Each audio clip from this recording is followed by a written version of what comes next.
There's a story whispered through the ages about a city lost to time, swallowed by the sea, its streets lined with gold, its people vanished without a trace. You've heard tales like this before, haven't you? Legends of Atlantis, myths of gods walking among mortals, whispers of curses buried deep in ancient tombs. These aren't just bedtime stories. They're echoes of something deeper, fragments of humanity's oldest questions. What if the impossible was real? What secrets lie hidden in the shadows of history? Today, we're stepping into that world, the realm of enchantment and enigma, where every myth holds a kernel of truth and every mystery begs to be unraveled. Welcome to 35 Enchanted Narratives of Myth and Mystery, a journey through the most spellbinding legends ever told. Think about the stories that have shaped civilizations. From the epic adventures of Greek heroes to the haunting folklore of forgotten villages, myths are more than just entertainment. They're mirrors reflecting our fears, our dreams, and our desperate need to explain the unexplainable. Why do cultures separated by oceans and centuries share eerily similar tales of flood or fire? How did a single legend like King Arthur's sword in the stone inspire countless retellings across 1,000 years? These narratives endure because they speak to something universal in us, the thrill of the unknown, the longing for magic in a world that often feels too ordinary. But here's the twist: what if some of these stories aren't pure fiction? What if, buried beneath layers of exaggeration and time, there's a real event, a real place, waiting to be rediscovered? That's where the mystery deepens. In this video, we'll wander through ancient ruins and decipher cryptic symbols. We'll meet figures who straddle the line between history and myth, like the sorcerer Merlin, who might have been a mad prophet, or the Amazon warriors, who could have been real-life female conquerors. And we'll ask the questions that keep historians and dreamers awake at night. Did Troy really fall to a wooden horse? Was there truly a curse on Tutankhamun's tomb? You're not just hearing these stories, you're unraveling them, so settle in. The past is about to get a lot stranger and a lot more thrilling than you ever imagined. The story begins with Plato, the ancient Greek philosopher, who first mentioned Atlantis in his dialogues Timaeus and Critias around 360 years before the Common Era. He described it as an advanced civilization, a naval power that lay beyond the Pillars of Hercules, what we now call the Strait of Gibraltar. According to the tale, Atlantis was a utopia of grand architecture, intricate canals, and unimaginable wealth, ruled by kings descended from the god Poseidon. But then, in a single day and night of disaster, the entire island sank beneath the waves, vanishing forever. Was it a cautionary tale about hubris and the fall of empires? Or was Plato recording a real event lost to history? What makes this legend so enduring is how vividly it captures the imagination. Over centuries, explorers and scholars have proposed countless locations for Atlantis, from the Mediterranean to the Caribbean, even Antarctica. Some argue it was inspired by the Minoan civilization on Crete, wiped out by a volcanic eruption and tsunami around 1600 BCE. Others suggest the Richat structure in Mauritania, a massive circular formation that eerily matches Plato's descriptions. Then there's the wilder theory linking Atlantis to advanced ancient technology, perhaps even extraterrestrial influence fueling endless debates and books. Modern archaeology hasn't found definitive proof, but the search continues. Expeditions scour the ocean floor with sonar, satellite imaging analyzes land formations, and historians pore over ancient texts for overlooked clues. Why does this obsession persist? Because Atlantis isn't just about a lost city. It represents humanity's fascination with forgotten worlds, the idea that greatness once existed and might still be out there, waiting to be rediscovered. Every generation reinvents Atlantis in its own image, proving that some legends don't fade, they evolve. The air in the Valley of the Kings was thick with anticipation on that November day in 1922, when archaeologist Howard Carter first peered into Tutankhamun's tomb by candlelight. His patron, Lord Carnarvon, asked if he could see anything, and Carter famously replied, "Yes, wonderful things." But what followed wasn't just wonder. It was a chilling series of events that would reignite one of history's most spine-tingling legends, the Curse of the Pharaohs. Within months of the tomb's opening, Lord Carnarvon was dead. The official cause, an infected mosquito bite, but whispers began almost immediately. His death was too strange, too sudden. Some claimed he'd ignored warnings inscribed on the tomb's walls. Death shall come on swift wings to him who disturbs the peace of the king. Then more tragedies followed. Carnarvon's half-brother died unexpectedly. A radiologist who examined the mummy passed away. Even Carter's pet canary was reportedly eaten by a cobra, a snake symbolizing Egyptian royalty. By 1929, 11 people connected to the excavation had died under mysterious circumstances. Coincidence or something more sinister? Science offers less dramatic but equally fascinating explanations. Modern researchers point to toxic mold spores trapped in the sealed tomb for thousands of years, potentially lethal when inhaled. Others suggest ancient bacteria or even radiation from materials used in burial rituals. But here's what's truly intriguing. The so-called curse might have been partly fabricated by newspapers hungry for sensational stories. Many victims actually lived long lives, and Carter himself survived until 64. Yet the legend persists, fed by our primal fear of trespassing on sacred ground. Why does this story grip us so deeply? Because it plays on universal human anxieties. The fear of divine retribution, the dangers of tampering with forces we don't understand. Ancient Egyptians did believe in protective magic, but their curses were typically aimed at tomb robbers, not archaeologists. The real magic lies in how this tale keeps evolving, merging fact with fiction until the line between them blurs. Every time a new theory emerges, from fungal infections to psychosomatic stress, we're reminded that some mysteries refuse to be solved cleanly. The curse endures not just in dusty tombs, but in our collective imagination, where history and myth dance an endless, mesmerizing waltz.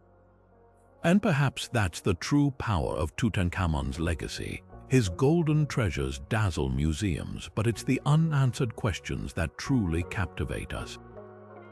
Was his death mask meant to protect or warn? Did the ancients know secrets we've forgotten? Every generation revisits this story, finding new layers in its gleaming surface, proving that some curses aren't about death, they're about immortality, the kind only legends can bestow.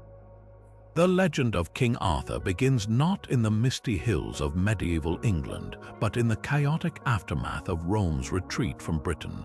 Picture this: the year is roughly 450 CE. The Roman legions have abandoned the island, leaving behind a fractured land vulnerable to Saxon invasions. Into this turmoil steps a figure known only as Arthurian, a Romanized British warlord who may have led the resistance against the invaders. His name would echo through centuries, morphing into something far grander: Arthur, the once and future king. What's fascinating is how history and myth intertwine here. The earliest references to Arthur appear in Welsh chronicles like the Annals of Wales, where he's credited with winning 12 battles against the Saxons. But it wasn't until the 12th century that Geoffrey of Monmouth's History of the Kings of Britain transformed him into the icon we recognize, crowned by Merlin, wielding Excalibur, presiding over the Round Table. Why did this story explode in popularity? Because Camelot wasn't just a castle, it was an ideal. In an era of feudal strife, Arthur's kingdom symbolized justice, unity, and the dream of a perfect society. And then there's Excalibur. More than a weapon, the sword represents divine right and moral authority.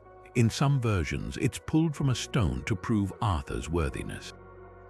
In others, it's gifted by the Lady of the Lake, emerging from waters that blur the line between our world and the magical. Every retelling adds layers. Thomas Mallory's Le Morte d'Arthur romanticized chivalry, while T.H. White's The Once and Future King used Arthur's tale to explore the futility of war. Even today, adaptations from Monty Python to The Green Knight reinterpret the legend, proving its themes power, betrayal, destiny are timeless. But the real mystery lies in the historical core.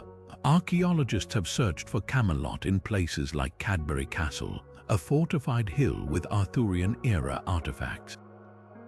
Others link Arthur to post-Roman leaders like Ambrosius Aurelianus, yet no definitive proof has surfaced. Maybe that's the point. Arthur endures not because he was real, but because we need him to be a beacon of hope that one day, in our darkest hour, a king might return to restore what was lost.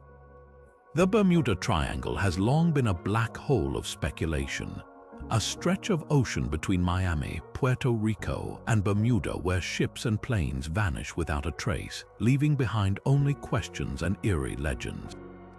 One of the most chilling cases happened in 1945 when Flight 19, a squadron of 5 U.S. Navy bombers, disappeared during a routine training mission.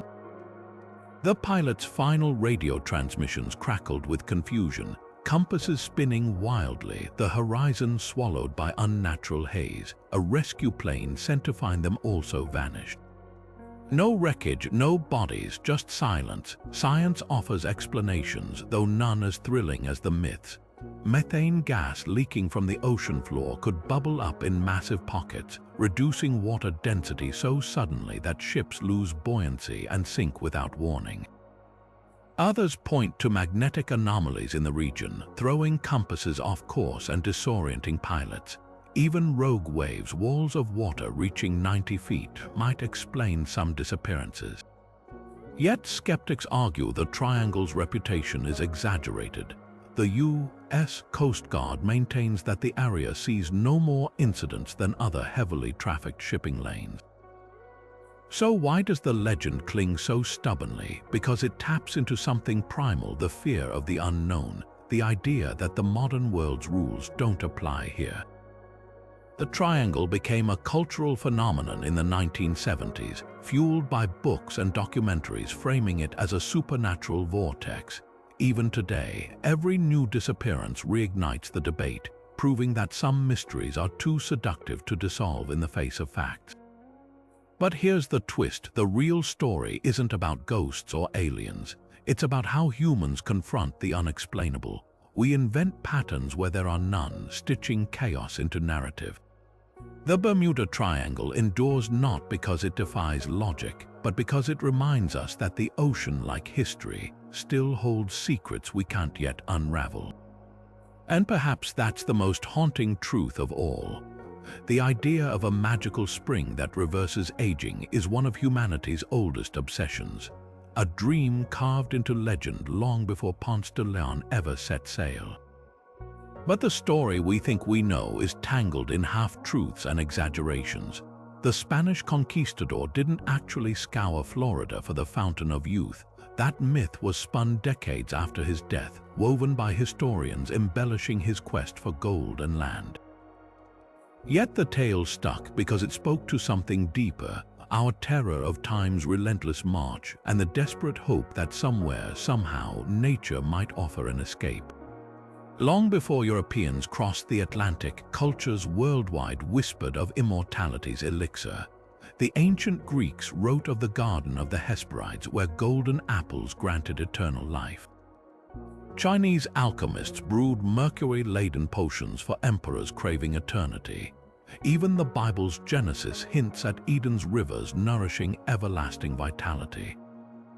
But it was the indigenous peoples of the Caribbean who first told Spanish explorers about a miraculous spring, stories likely misheard or distorted, then repackaged for European audiences hungry for wonder. What's fascinating is how this myth shaped real history. Ponce de Leon's alleged search in 1513 wasn't just a wild goose chase, it accelerated Spain's colonization of Florida, altering the continent's future.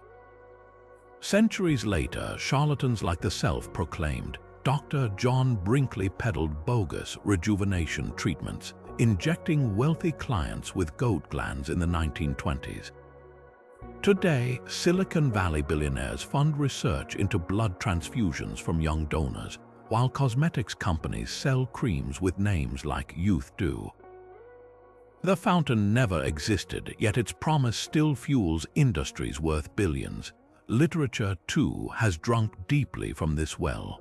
From the cursed immortality of Dorian Gray to the tragic fate of Tuck Everlasting, stories explore the dark side of agelessness, loneliness, stagnation, the loss of what makes life meaningful.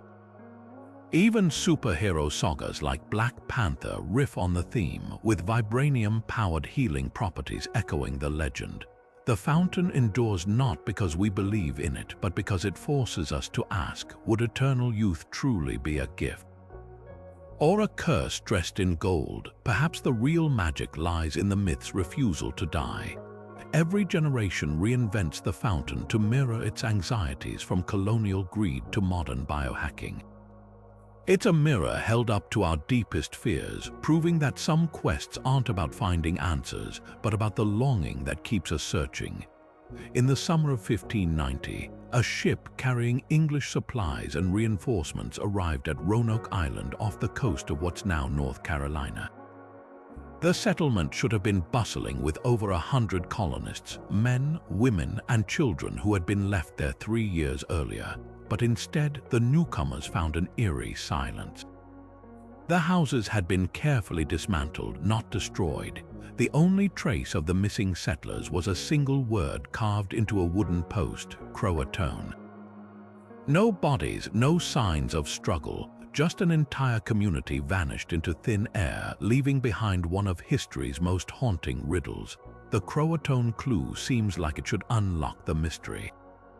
The name referred to both a nearby island and the native tribe that lived there, allies of the English. Governor John White, who led the relief expedition, believed his people had relocated to Croatoan Island. But a storm forced his ship to abandon the search before they could confirm the theory. Later investigations found no evidence of the settlers there, fueling speculation that the carving was a red herring or worse, a distress signal. Some theories suggest the colonists split into smaller groups, some integrating with the Croatoan people while others were captured by hostile tribes. Archaeological digs have uncovered European artifacts in Native American villages, including a signet ring that may have belonged to one of Roanoke's leaders. Then there's the darker possibility: violence. The Roanoke colonists were desperate, poorly supplied, and surrounded by communities they'd alienated through earlier conflicts. The neighboring Secotun tribe, mistreated by earlier English expeditions, had motive to retaliate. Yet no mass graves have ever been found, and native oral histories don't mention a massacre. Another twist: disease. European illnesses ravaged indigenous populations. Could the settlers have succumbed to the same epidemics, their bodies abandoned in the wilderness? What makes this mystery endure isn't just the lack of answers, it's how the story bends under scrutiny. In the 1600s, locals reported seeing gray-eyed Native Americans, possibly descendants of mixed Anglo-Croatoan families. Later, settlers claimed to find blonde-haired children among tribes, though these accounts were often exaggerated to justify colonial expansion. Modern science has added layers too. Tree ring data shows the 1580s were a period of extreme drought, which could explain why the colonists abandoned their homes. Even the lost colony's location is disputed. Some argue the settlers actually moved 50 miles inland, where a group of white Indians was later documented. Every generation reinvents Roanoke to fit its anxieties. To Victorians, it was a Gothic tragedy of innocent Europeans swallowed by savage wilderness. In the 20th century, it became a UFO abduction allegory. Today, historians focus on the nuanced relationships between settlers and native communities, seeing the story less as a disappearance and more as a cultural merging lost to biased records. The truth may never be fully uncovered, but that's the magic of this legend. Like the faint letters on that weathered post, some stories are meant to be fragments inviting us to keep searching, even when the trail runs cold. There's a book that's defied understanding for over 6 centuries. Its pages filled with looping, alien script no one can read. its margins crowded with drawings of plants that don't exist, constellations that don't align, and naked women bathing in pools of green liquid. This is the Voynich Manuscript, a 240-page puzzle that's resisted every attempt to crack its code. Named after Wilfrid Voynich, the rare book dealer who discovered it in 1912, it's been called the Holy Grail of cryptography, a riddle wrapped in vellum, locked in an alphabet no one recognizes. Carbon dating places its creation between 1404 and 1438, likely in northern Italy, but that's where the certainties end. The text flows smoothly, with patterns suggesting real language, not gibberish, yet linguists have failed to match its characters to any known script. Some letters resemble Latin or medieval shorthand, others look invented outright. The illustrations only deepen the mystery. Detailed herbal drawings of flora with no earthly counterparts, astrological diagrams with unidentifiable zodiacs, and those strange, biological sections where women float in interconnected tubes, like an alchemist's blueprint for human creation. Decryption attempts read like a who's who of brilliance: World War II codebreakers, Cold War cryptographers. Even Alan Turing took a swing at it. Early theories claimed it was a hoax, but statistical analysis proves its word patterns mirror natural language. Others argue it's encoded. Medieval ciphers were common among alchemists guarding secrets. In 2019, an AI suggested links to Hebrew, but no translation held up. Then there's the recipe theory, that it's a women's health manual with herbal remedies and birthing diagrams censored by the church. The most poetic hypothesis. That it's glossolalia, speaking in tongues, transcribed by a mystic convinced divine messages flowed through her. What makes the Voynich Manuscript unforgettable isn't just its unreadability, it's how it mirrors our obsession with solving the unsolvable. Every decade brings new tools, new minds, yet the book resists. It's a Rorschach test for scholars. Botanists see forgotten pharmacology, historians detect heresy, conspiracy theorists whisper extraterrestrials. Even its provenance is a hall of mirrors. Some trace it to Rudolf II, the Habsburg emperor who collected oddities, while others tie it to Roger Bacon, the 13th century scientist rumored to dabble in forbidden knowledge. The truth may be simpler or stranger than we imagine. Maybe it's a medieval mental patient's ramblings or a lost language from a vanished culture. Or perhaps it's something more profound, a reminder that not all mysteries yield to scrutiny. In a world where we've mapped the human genome and photographed black holes, the Voynich Manuscript endures as a humbling enigma, whispering that some stories are written not to be read but to keep us forever wondering. High above the arid plains of southern Peru, etched into the earth like a giant sketchbook, stretches a web of lines and shapes so vast they can only be fully seen from the sky. These are the Nazca Lines, enormous geoglyphs carved between 500 BC and 500 CE by the Nazca people, who scraped away the dark upper layer of desert stone to reveal the pale sand beneath. Some depict animals, a hummingbird with wings outstretched, a spider with legs curled as if in motion, a monkey with a spiraling tail. Others are geometric perfect triangles, trapezoids, and spirals stretching for miles across the plateau. But here's what baffles historians. Why would a culture with no known flying technology create art meant to be viewed from hundreds of feet in the air? The most enduring theory suggests these lines were part of religious rituals, pathways for ceremonial processions honoring deities tied to water and fertility. The Nazca lived in one of the driest places on Earth, where rain could mean the difference between life and death. Some glyphs align with underground aquifers, hinting at a spiritual connection to life-giving moisture. Archaeologists have found pottery shards and offerings along certain lines, supporting the idea that these were sacred spaces. But then there's the astronomical angle. Researcher Maria Reich spent decades mapping the lines, convinced they pointed to solstices or constellations, serving as a giant celestial calendar. Yet not all alignments hold up under modern scrutiny, leaving room for wilder interpretations. Enter the extraterrestrial hypothesis. In the 1960s, writers like Erich von Däniken argued the Nazca Lines were landing strips for alien spacecraft or messages to beings in the sky. The idea took hold in pop culture, fueled by the sheer scale of the glyphs, some stretching over 1,200 feet long, their precision seemingly impossible without aerial guidance. But here's the twist. Experiments show the Nazca could have created these designs using simple tools and rudimentary geometry.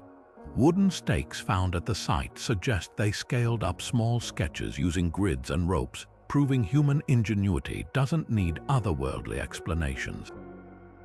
Perhaps the true magic of the Nazca Lines lies in their resistance to a single answer. Were they pilgrimage routes, a massive observatory, an ancient art gallery meant for the gods? What's undeniable is their power to spark wonder. Even today, new lines are discovered thanks to drones and satellite imaging, each fresh discovery adding another piece to a puzzle we may never fully solve. That's the allure of this mystery. It refuses to sit still, inviting every generation to look down from the heavens and dream. The Atlantic Ocean was calm on that December afternoon in 1872, when the crew of the British ship De Gracia spotted a vessel drifting aimlessly near the Azores. As they approached, they noted something deeply unsettling. The ship's sails were tattered, its deck deserted, yet it showed no signs of struggle or damage. This was the Mary Celeste, a two-masted brigantine that had left New York weeks earlier with a crew of 7, plus the captain's wife and infant daughter. Now, not a soul remained. The lifeboat was missing, but there were no bodies, no signs of violence. The cargo, over 1,700 barrels of industrial alcohol, was intact. Even more eerie, a meal sat half-eaten in the galley, as if everyone had simply vanished mid-bite. What happened aboard the Mary Celeste? Theories range from the plausible to the outlandish. Some historians point to the alcohol fumes, highly flammable under the right conditions. Perhaps the captain, fearing an explosion, ordered an evacuation so hastily that the lifeboat was lost at sea. Others suggest a freak waterspout or rogue wave, terrifying enough to drive the crew into the ocean but leaving the ship unscathed. Then there's the piracy angle, though nothing was stolen, and 19th century pirates rarely left ships adrift without looting them. A more mundane explanation: a faulty chronometer and storm damage may have forced the crew to abandon ship, miscalculating their distance from land and dooming them to the open sea. But facts rarely satisfy when it comes to maritime mysteries. The Mary Celeste became a canvas for wild speculation, fueled in part by Arthur Conan Doyle, who penned a fictionalized account in 1884 featuring mutiny and murder. Later, tabloids spun tales of ghost ships and sea monsters, while paranormal enthusiasts whispered of alien abductions or time warps. The truth, as always, is likely less sensational but no less haunting. The ship's own logbook, recovered but water-damaged, offered no clues beyond routine entries. Even the captain's reputation, Benjamin Briggs, was a seasoned, cautious sailor, only deepened the puzzle. What makes this story endure isn't just the mystery, but how it reflects our fear of the unknowable. The ocean has always been humanity's greatest riddle, a vast emptiness where logic can dissolve like salt in water. The Mary Celeste reminds us that even in an age of steam and telegraphs, the sea could still swallow lives without explanation, leaving behind only whispers and wonder. And perhaps that's why, a century and a half later, we're still piecing together those final, silent hours, not to solve the mystery but to keep it alive. On a small, unassuming island off the coast of Nova Scotia, a hole in the ground has fueled treasure hunts, bankrupted fortunes, and claimed lives for over 200 years. This is the Oak Island Money Pit, a labyrinth of tunnels, flood channels, and cryptic markers that's been called the world's most enduring unsolved mystery. The story begins in 1795, when local teenager Daniel Maginnis spotted strange lights flickering over the island. Investigating, he found a circular depression in the earth with an old ship's pulley dangling from a tree above it.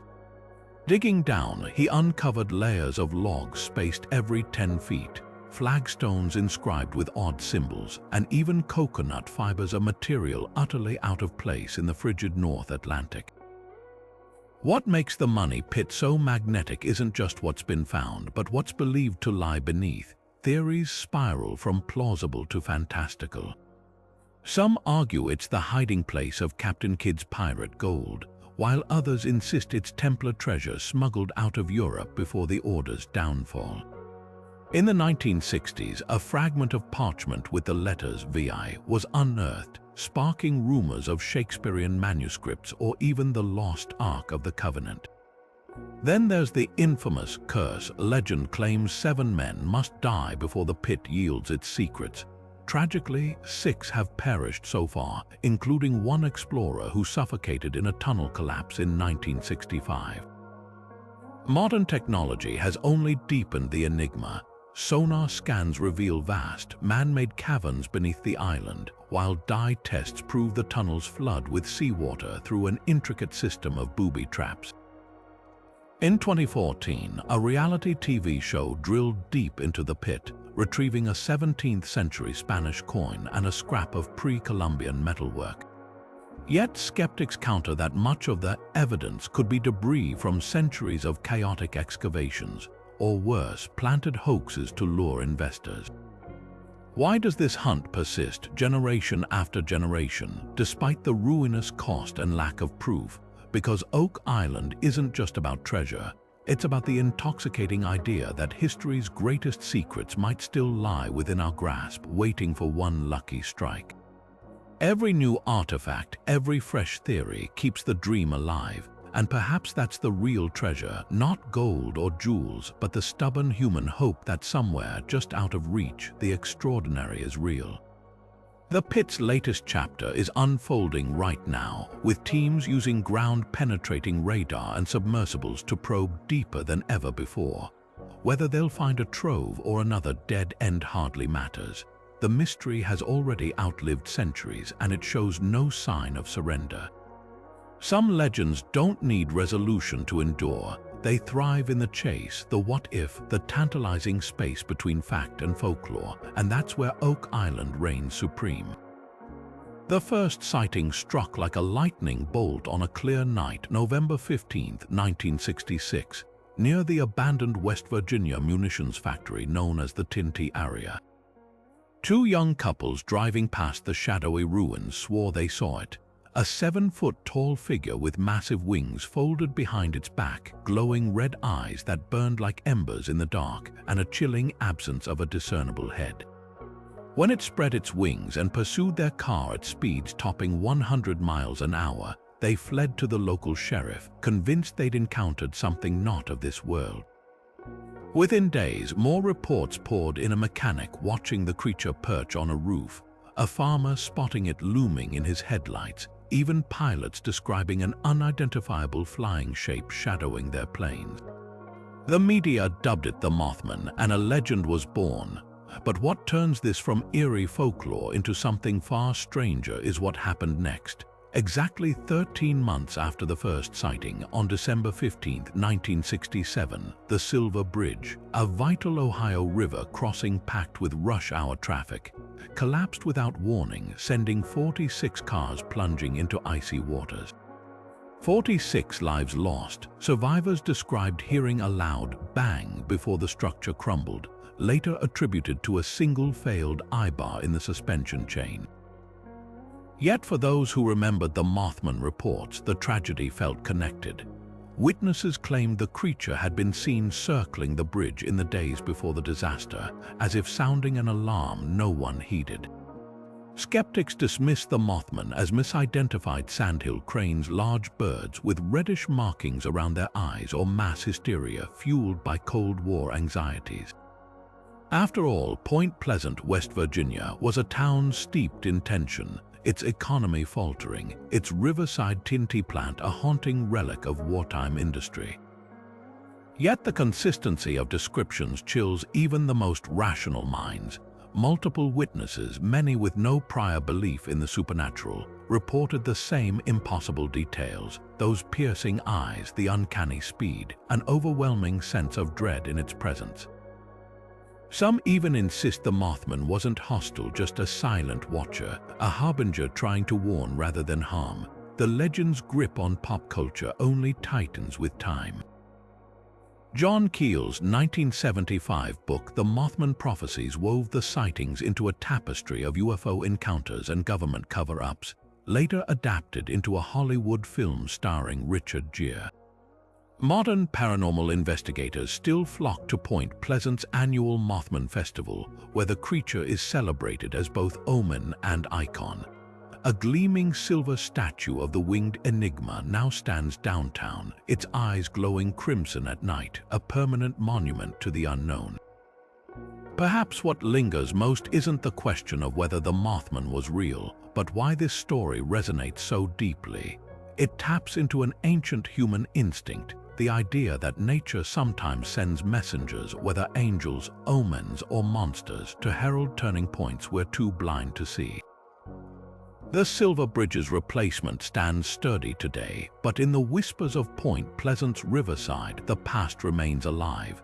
And somewhere in the twilight, between memory and myth, those who have encountered the Mothman's gaze still feel its weight, not as fear, but as a reminder that some mysteries refuse to be grounded. The wind howled through Russia's Ural Mountains on that frigid night in February 1959, when 9 experienced hikers led by 23-year-old Igor Dyatlov tore open their tent from the inside and fled into the sub-zero darkness. Some were barefoot, others wore only partial clothing. All 9 would be found dead, scattered across the slopes of Kholat-Syakh, a name that now translates chillingly to Dead Mountain.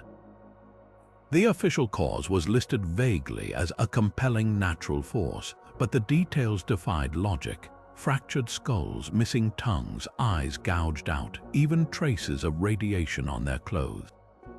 No signs of struggle, no footprints beyond their own, just a silent, snow-covered nightmare that's puzzled investigators for decades. What forced these seasoned mountaineers into the lethal cold remains one of history's most sinister riddles. The avalanche theory once seemed plausible until experts noted the slope was too gentle to trigger one, and the tent showed no crushing damage. Then there's infrasound, low-frequency noise from wind patterns that can induce panic and irrational behavior. But that doesn't explain the physical trauma. Some injuries mirrored high-impact car crashes, like internal damage without external wounds. Then the plot thickens. Declassified documents hint at secret military tests in the region. Could a misplaced missile or experimental weapon have sparked this tragedy? Eyewitnesses reported glowing orbs in the sky that winter, fueling speculation about everything from parachute mines to UFOs. The most haunting detail, the hikers' final actions. Diaries recovered from the tent revealed no signs of distress until their last entry, routine notes about dinner and bedtime. Yet something made them slash their way out and sprint downhill, where some tried to build a fire, others climbed trees as if fleeing something on the ground. One victim's skull showed traces of a strange orange tan, while another's clothing tested positive for radioactive particles. Soviet authorities hastily closed the case, spawning whispers of cover-ups. Modern science offers partial answers. Computer models suggest a rare slab avalanche could have struck without warning, explaining the tent's position and some injuries. The missing soft tissues likely scavenged by animals after death, but for every solved piece, another twist emerges. In 2020, a new study proposed katabatic winds, violent downward gusts reaching hurricane speeds as the trigger. Yet even this leaves gaps, failing to account for the radiation or the eerie absence of external trauma. Perhaps the truth lies in layered tragedy, a perfect storm of natural chaos and human error. But the Dyatlov Pass incident endures not because it fits neatly into one theory, but because it refuses to. It's a Rorschach test of fear, avalans, yetis, spies, or something far stranger. The hiker's final campfire, still smoldering when searchers arrived, feels like a metaphor for the mystery itself, embers of truth flickering just beyond reach. The morning of June 30th, 1908, began like any other in the remote Siberian wilderness near the Podkamennaya Tunguska River. Then, at 7:17 a.m., the sky split open. Witnesses described a blinding blue-white light streaking across the heavens, followed by a shockwave so powerful it flattened 80 million trees across 800 square miles, an area nearly the size of Tokyo. Windows shattered hundreds of miles away, and seismic stations across Europe recorded tremors mimicking an earthquake. The night skies glowed unnaturally for weeks, as far away as London, where newspapers reported sunsets so bright people could read outdoors at midnight. Yet when scientists finally reached the epicenter in 1927, they found no crater, no meteorite fragments, just a silent, scorched wasteland. What unleashed such apocalyptic energy without leaving a trace? The leading theory points to an airburst, a meteor or comet fragment exploding 5 to 10 kilometers above Earth's surface with the force of 200 Hiroshima bombs. The lack of debris supports this. The object likely vaporized instantly, its dust scattering globally. But here's the twist: no one ever found definitive chemical traces of an extraterrestrial body in the soil. Alternative explanations spiral into the extraordinary. Some researchers propose a chunk of antimatter collided with our atmosphere, annihilating itself in pure energy. Others speculate about miniature black holes or even a natural nuclear explosion caused by a rare hydrogen-rich comet. Then there's the wild card, Nikola Tesla. In 1908, the eccentric inventor was testing his high-voltage Wardenclyffe Tower in New York, aiming to wirelessly transmit energy across continents. Conspiracy theorists suggest an errant experiment might have misfired, sending a bolt of artificial lightning across the globe. But historians quickly dismantled this idea. Tesla's tower lacked the power for such destruction, and his own journals mention no Siberian test. Still, the myth persists, a testament to how deeply unexplained events fuel our imagination. The Tunguska event's legacy isn't just about what happened, it's about what could happen. NASA now monitors near-Earth objects, recognizing that a similar airburst over a major city could kill millions. Yet even with modern tools, mysteries remain. In 2007, Italian scientists claimed nearby Lake Chico might conceal a fragment of the original object, but subsequent scans proved inconclusive. The truth might be simpler, yet stranger than we've dared to imagine. Nature, in rare moments, holds power beyond our reckoning, leaving behind puzzles wrapped in fire and silence. Some explosions don't just shake the earth, they ripple through time, challenging every generation to look up and wonder. In the quiet desert town of Taos, New Mexico, a sound no one can pinpoint has haunted residents for decades. Not a shriek or a bang, but a deep, relentless hum. It starts as a faint vibration, almost like a truck idling in the distance, but it never fades. For those who hear it, the Taos hum becomes a constant, maddening presence, thrumming through walls and eardrums, vanishing outdoors only to return the moment they step inside. Some describe it as the buzz of a high-voltage power line.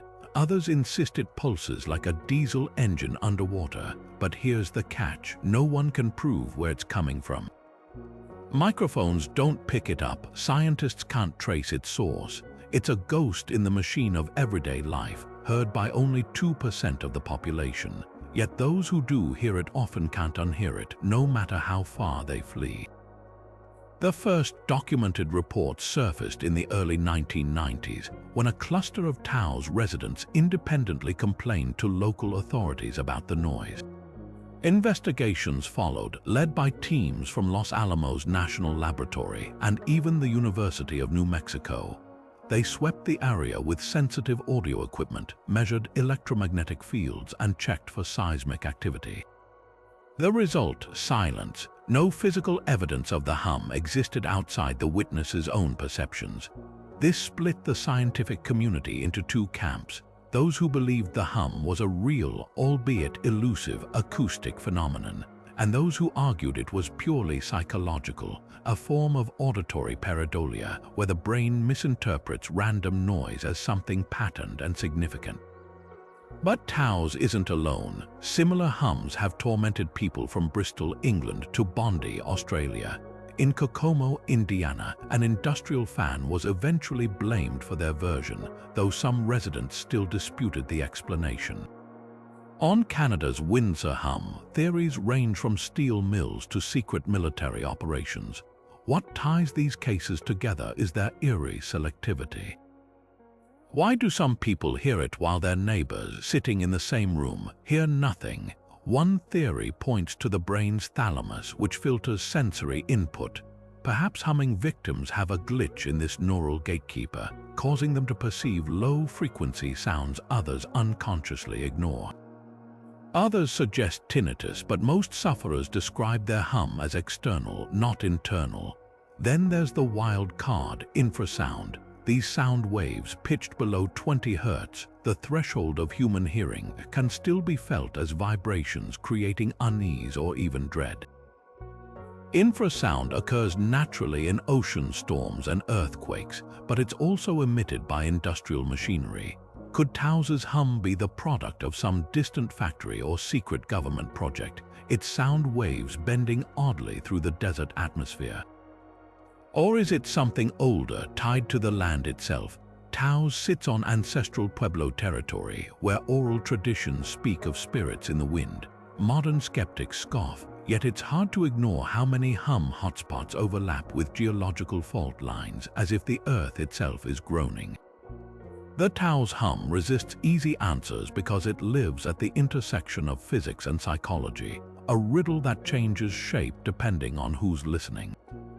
For scientists, it's a puzzle of acoustics and neurology. For those who hear it, it's a nightly torment. Some have even moved away, only to find the hum waiting for them in their new homes, like a sound with no off switch. Maybe that's the most unsettling truth of all. Some mysteries aren't meant to be solved, only endured, a whisper from the universe reminding us how much we still don't understand. The summer of 1518 in Strasbourg was like no other, a city gripped not by war or famine, but by something far stranger. It began with a single woman, Frau Trophia, who stepped into the street one July day and started dancing. Not the lively steps of celebration, but a frantic, jerking motion, as if her body had been seized by an invisible force. Within a week, dozens had joined her. By month's end, nearly 400 people were caught in the same relentless frenzy, their feet pounding the cobblestones until blood seeped through their shoes. They couldn't stop. Some collapsed from exhaustion, only to rise and dance again moments later. Others died where they fell, hearts giving out under the strain. This was the dancing plague, a real-life nightmare that defied all reason. What could drive an entire community to dance themselves to the brink of death? The leading theory points to mass psychogenic illness, a kind of collective hysteria where stress and fear become physically contagious. Strasbourg had been suffering through extreme hardship, crop failures, skyrocketing bread prices, and outbreaks of syphilis and smallpox. Under such strain, the mind can play cruel tricks, especially in a society steeped in religious dread. Many believed the dancers were possessed or cursed by Saint Vitus, a martyr invoked in folklore for both healing and punishment. Authorities, desperate for a solution, even built wooden stages and hired musicians, hoping the victims might dance it out under controlled conditions, a remedy that only worsened the carnage. Then there's the darker possibility, ergot poisoning. This mold grows on damp rye, the same grain used in Strasbourg's bread, and contains chemicals similar to LSD. Ingesting it can cause hallucinations, muscle spasms, and a burning sensation in the limbs, symptoms that might explain the dancer's agony. Yet historians note inconsistencies. Ergotism typically causes gangrene, not compulsive movement, and why would only dancing spread so widely? The truth might lie in a perfect storm. A few early cases triggered by poison or mental breakdown, then amplified by panic and social contagion until the city became a stage for mass delirium. The dancing plague's legacy haunts art and medicine alike. Pieter Bruegel, the elder's paintings of twisted, leaping peasants may have been inspired by survivor accounts. Modern psychologists cite it as a landmark case of conversion disorder, where trauma manifests as physical symptoms.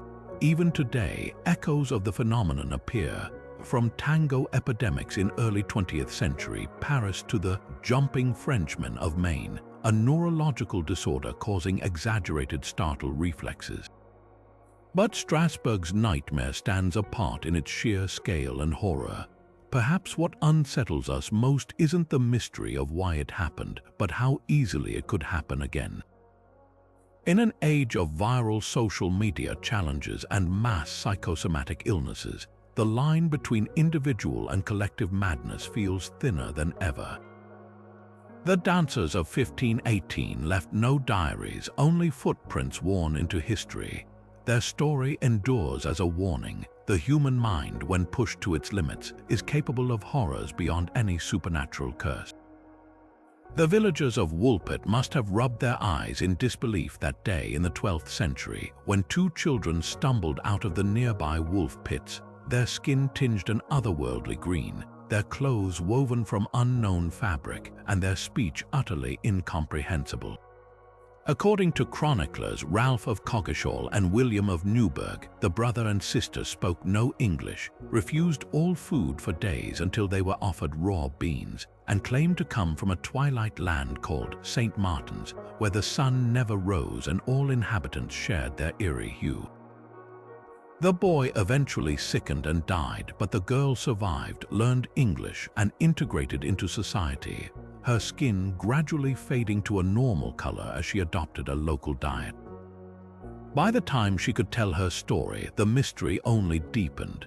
She described crossing an underground river before emerging into blinding daylight, leaving historians and folklorists sparring over explanations ever since. One theory paints the children as Flemish immigrants displaced by ethnic violence under King Henry II. Woolpit lies near the Flemish-settled area of Suffolk, where persecuted weavers might have fled through forest tunnels, their pallor worsened by malnutrition. The green skin could hint at chlorosis, a medieval term for anemia, often marked by a sickly pallor, while their strange language might have been Dutch. Even their homeland's name, St. Martin's, fits. A Flemish village near Brugge was named St. Martin's, and underground chalk mines in the region could explain their subterranean journey. But folklore scholars hear older echoes in this tale. Green is the color of fairy realms in Celtic myth, from the emerald shea of Ireland to the green-coated woodland spirits of English tradition. Some link the children to the Green Man, a pagan symbol of rebirth carved into medieval church walls. Their aversion to all food but beans is telling. In European legends, fairies often reject human meals, and beans were ritually significant in pre-Christian cultures. Even their emergence from wolf pits, Woolpit's namesake, aligns with fairy lore, where portals to the otherworld lurk in hollow hills and forgotten trenches. Then there's the extraterrestrial angle. Though medieval minds lacked the concept of aliens, modern UFO enthusiasts see parallels. The children's light sensitivity, unfamiliar language, and claims of a sunless homeland could suggest an underground civilization or even another planet. Their green skin might imply copper-based blood, unlike human iron-based hemoglobin, a theory sci-fi writers have eagerly embraced. Yet this interpretation says more about our era than the Middle Ages, revealing how each generation molds the story to its own obsessions. What makes the green children endure isn't just their strangeness, it's how they embody history's blurred edges. Were they refugees, fairies, or time-lost travelers? The girl's eventual marriage to a local man, recorded in village rolls, roots the tale in reality, while the boy's grave, purportedly marked by a greenish stone, invites pilgrimages to this day. Woolpit's sign still bears their image, a reminder that some mysteries refuse to fade even when their color does. On the sweltering night of August 15, 1977, a radio telescope at Ohio State University's Big Ear Observatory picked up something that should have been impossible. A signal so powerful, so unnervingly precise that astronomer Jerry Amon scribbled, "Wow," in red ink on the printout, giving the phenomenon its now iconic name. Lasting 72 seconds, the exact duration the telescope could focus on any fixed point in space, the signal blasted from the constellation Sagittarius at 1420 MHz, a frequency hydrogen atoms naturally emit, but one also considered ideal for interstellar communication because it cuts through cosmic noise. What made scientists' blood run cold was its intensity, 30 times stronger than the background radiation of deep space, matching the profile of a transmission from an artificially powered source. Then, just as suddenly as it appeared, it vanished. Despite decades of listening, it never repeated. The wow signal remains the closest thing we have to a cosmic hello, and the debate over its origin splits scientists into fierce camps. One side argues for natural explanations. A passing comet's hydrogen cloud could have amplified background radiation, though none were recorded in that region at the time. Others suggest a rogue satellite or reflected Earth-based transmission, yet no military or commercial signal matched its profile, the most tantalizing theory. A one-time interstellar beacon, perhaps an alien civilization's accidental burst or a targeted message that swept past us like a lighthouse beam. The signal's narrowband nature, unlike the broad frequencies of natural cosmic events, hints at artificial design, though without a repeat, proof remains elusive. Modern astronomy hasn't given up. Breakthrough Listen, the largest ever search for extraterrestrial intelligence, scans the same patch of sky with equipment 1,000,000 times more sensitive than Big Ears. Meanwhile, researchers like Antonio Paris reinvestigated the comet theory, proposing that two icy bodies overlooked in 1977 might explain the anomaly. Yet their predicted signals in 2017 fell silent, deepening the mystery. What makes the wow signal unforgettable isn't just its enigma, it's the emotional weight behind those scribbled red letters. In a universe that's overwhelmingly silent, that 72-second blip reminds us how thin the line is between static and significance. Whether it was aliens, a quirk of physics, or something beyond our current grasp, the signal endures as a humbling lesson. Sometimes the most profound discoveries aren't answers, but questions that refuse to fade. In the hushed silence of Turin's cathedral, behind bulletproof glass, lies a piece of linen that has sparked debate for centuries. The Shroud of Turin, a 14-foot-long cloth bearing the faint, haunting imprint of a crucified man, is either the most sacred relic in Christendom or one of history's most elaborate hoaxes. To believers, it's the burial shroud of Jesus Christ, its ghostly image seared into the fabric by divine energy at the moment of resurrection. To skeptics, it's a medieval forgery crafted with techniques lost to time. But what makes this fabric so endlessly fascinating isn't just the question of its origin. It's how science, faith, and art collide in its threads, leaving us with more puzzles than answers. The shroud first gained widespread attention in the 1300s when a French knight displayed it as holy evidence. But its real mystery lies in the image itself, a negative-like imprint that, when photographed in 1898, revealed startling details: wounds matching biblical accounts of crucifixion, a puncture near the wrist consistent with Roman nails, even what appears to be blood type AB. Forensic pathologists have studied the pattern of injuries, noting how the scourge marks align with Roman flagrums and the cap of thorns matches historical descriptions. Yet for every detail that seems to authenticate it, another raises doubts. In 1988, radiocarbon dating sent shockwaves through the religious community. Samples tested by 3 independent labs placed the shroud's origin between 1260 and 1390, squarely in the Middle Ages, not the 1st century. Case closed, not quite. Critics argue that tested samples came from a repaired corner, contaminated by centuries of handling and fire damage. The shroud survived a chapel blaze in 1532, leaving scorch marks still visible today. Newer studies using spectroscopy and chemical analysis suggest the cloth's fibers contain compounds like creatinine and ferritin, found in trauma victims' blood, substances a medieval forger wouldn't have understood. Then there's the enigma of how the image was made. No paint, dye, or pigment has ever been detected on the shroud. The coloration comes from a thin, caramelized layer of degraded cellulose, as if the fabric was lightly scorched.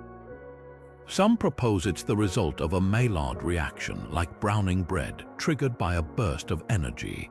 Italian scientists in 2011 created a similar image using ultraviolet lasers, suggesting some form of radiation might explain it. But medieval technology, that's where theories spiral. Could it have been created by a primitive camera obscura, projecting a crucified model onto treated linen? Or was it the work of a genius artist using techniques now lost to history? The shroud's power endures not because it offers proof, but because it refuses to be categorized. For pilgrims, it's a tangible connection to the divine, a silent witness to the resurrection. For historians, it's a snapshot of medieval devotion, a time when relics fueled both faith and commerce. And for scientists, it remains an open case, a cold file waiting for new technology to crack it. Perhaps that's the shroud's true miracle. 6 centuries after its debut, it still demands we wrestle with the line between what we can prove and what we dare to believe. The summer of 1968 should have been all peace signs and hippie anthems, but in the fog-laced streets of Northern California, a different kind of counterculture was emerging, one dressed in cipher and blood. On December 20th, a young couple parked at a lover's lane near Vallejo got the shock of their lives when a flashlight beam cut through their car window. The man behind it wore a black executioner's hood with a white cross symbol stitched onto the chest. What happened next was methodical, almost theatrical. He shot both teenagers, then calmly called the police from a nearby payphone to boast about it. Thus began the reign of the Zodiac Killer, a shadow who turned murder into a grotesque game, taunting investigators with encrypted letters signed by a crossed circle symbol. His victims, at least 5 confirmed, though he claimed 37. His motive, not robbery, not passion, just the thrill of being watched. What makes the Zodiac case so unnerving isn't just the brutality, but the brazenness. After each attack, he mailed letters to Bay Area newspapers like the San Francisco Chronicle, packed with ciphers, cryptograms, and morbid jokes. One note included a snippet of a victim's bloody shirt as proof. Another threatened to shoot children on a school bus unless his coded messages were printed verbatim. The codes themselves were fiendish, some solvable with patience, like the 340-character cipher cracked in 1969, revealing his obsession with collecting slaves for the afterlife.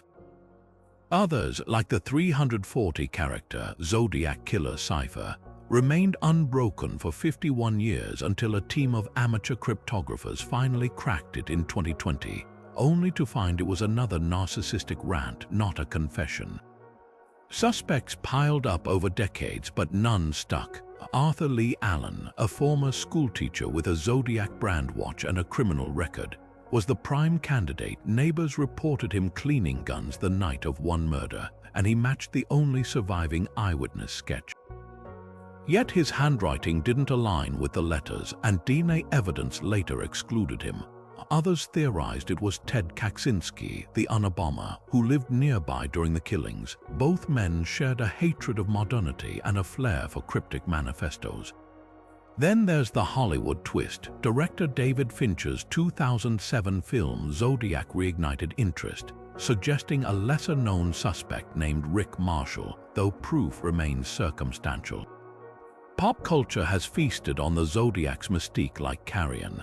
He inspired comic book villains Watchmen's Rorschach, video games Deadly Premonition, and even fashion streetwear brands sell hoodies emblazoned with his symbols, turning terror into trend. True crime podcasts dissect every letter, every suspect's alibi, while Reddit threads debate whether the killer is still alive, watching his legend grow. But beneath the myth lies a darker truth. The Zodiac may have stopped killing not because he was caught, but because he got what he wanted: immortality.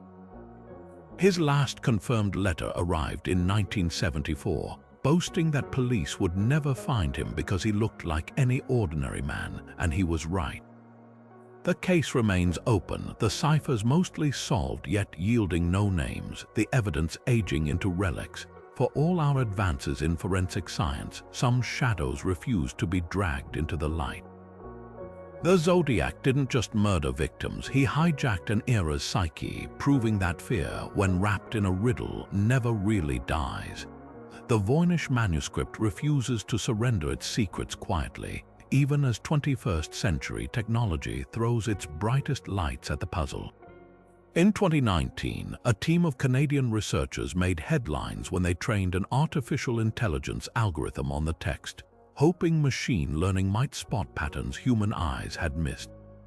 The AI suggested the manuscript could be encoded Hebrew specifically, alphabetic letters rearranged with vowels removed. For a brief, electrifying moment, it seemed the 800-year-old riddle might crack. Then reality set in. The translated snippets were nonsensical. Farmer became banker, light turned into fire, and the infamous plant section deciphered into phrases like, "She made recommendations to the priest." The algorithm had found linguistic similarities, but no coherent message. Linguists haven't given up. Some now argue the text isn't a cipher at all, but an extinct dialect or constructed language, something like Tolkien's Elvish, but with real-world roots. Dr. Claire Bowen, a Yale linguist, compared the manuscript's word repetitions to natural language reduplication, a feature found in languages like Hawaiian where words repeat for emphasis or pluralization. Others see Proto-Romance influences, a medieval mash-up of Latin, Italian, and Occitan spoken by fringe communities. The problem: no known historical records describe such a hybrid tongue, leaving scholars chasing ghosts. Then there's the material itself. Recent multispectral imaging revealed something startling: tiny corrections in the ink, like a scribe revising their work. This undermines theories that the manuscript was a hoax or random scribbles. Whoever wrote it understood the content deeply enough to edit. Even the pigments tell a story. Ultraviolet scans detected iron gall ink, standard for the 15th century, but the vibrant green hues coating those eerie bathing women come from crushed malachite, a luxury pigment suggesting aristocratic patronage. What keeps the Voynich in the spotlight isn't just the mystery of its words, it's how each breakthrough peels back another layer of questions. The manuscript now lives in Yale's Voynich Library, digitized for anyone to scrutinize. Armchair detectives and Nobel laureates alike still hunt for meaning in those looping characters, proving some puzzles don't need solutions to hold us captive. They just need to whisper tantalizingly that the answer might be one insight away. Recent excavations on Hatteras Island, just 50 miles from Roanoke, have unearthed fragments of English pottery mingled with Native American artifacts, a quiet but explosive clue. Among the findings was a 16th century signet ring, its crest worn but identifiable as belonging to a master merchant from the Roanoke expedition. Nearby, archaeologists uncovered post holes matching Tudor-era construction techniques, suggesting not just trade between the settlers and the Croatoan people, but possible cohabitation. Then came the genetic revelations. Local families with roots stretching back to the colonial era volunteered DNA samples, revealing markers consistent with both European and native ancestry, some tracing directly to lineages present in Elizabethan England. These aren't just artifacts, they're whispers of assimilation, threads stitching the lost colonists into the fabric of indigenous communities. But why has this mystery clung to history with such tenacity? Partly because it's a riddle wrapped in human drama. Families vanished without farewells, a single word carved as their epitaph.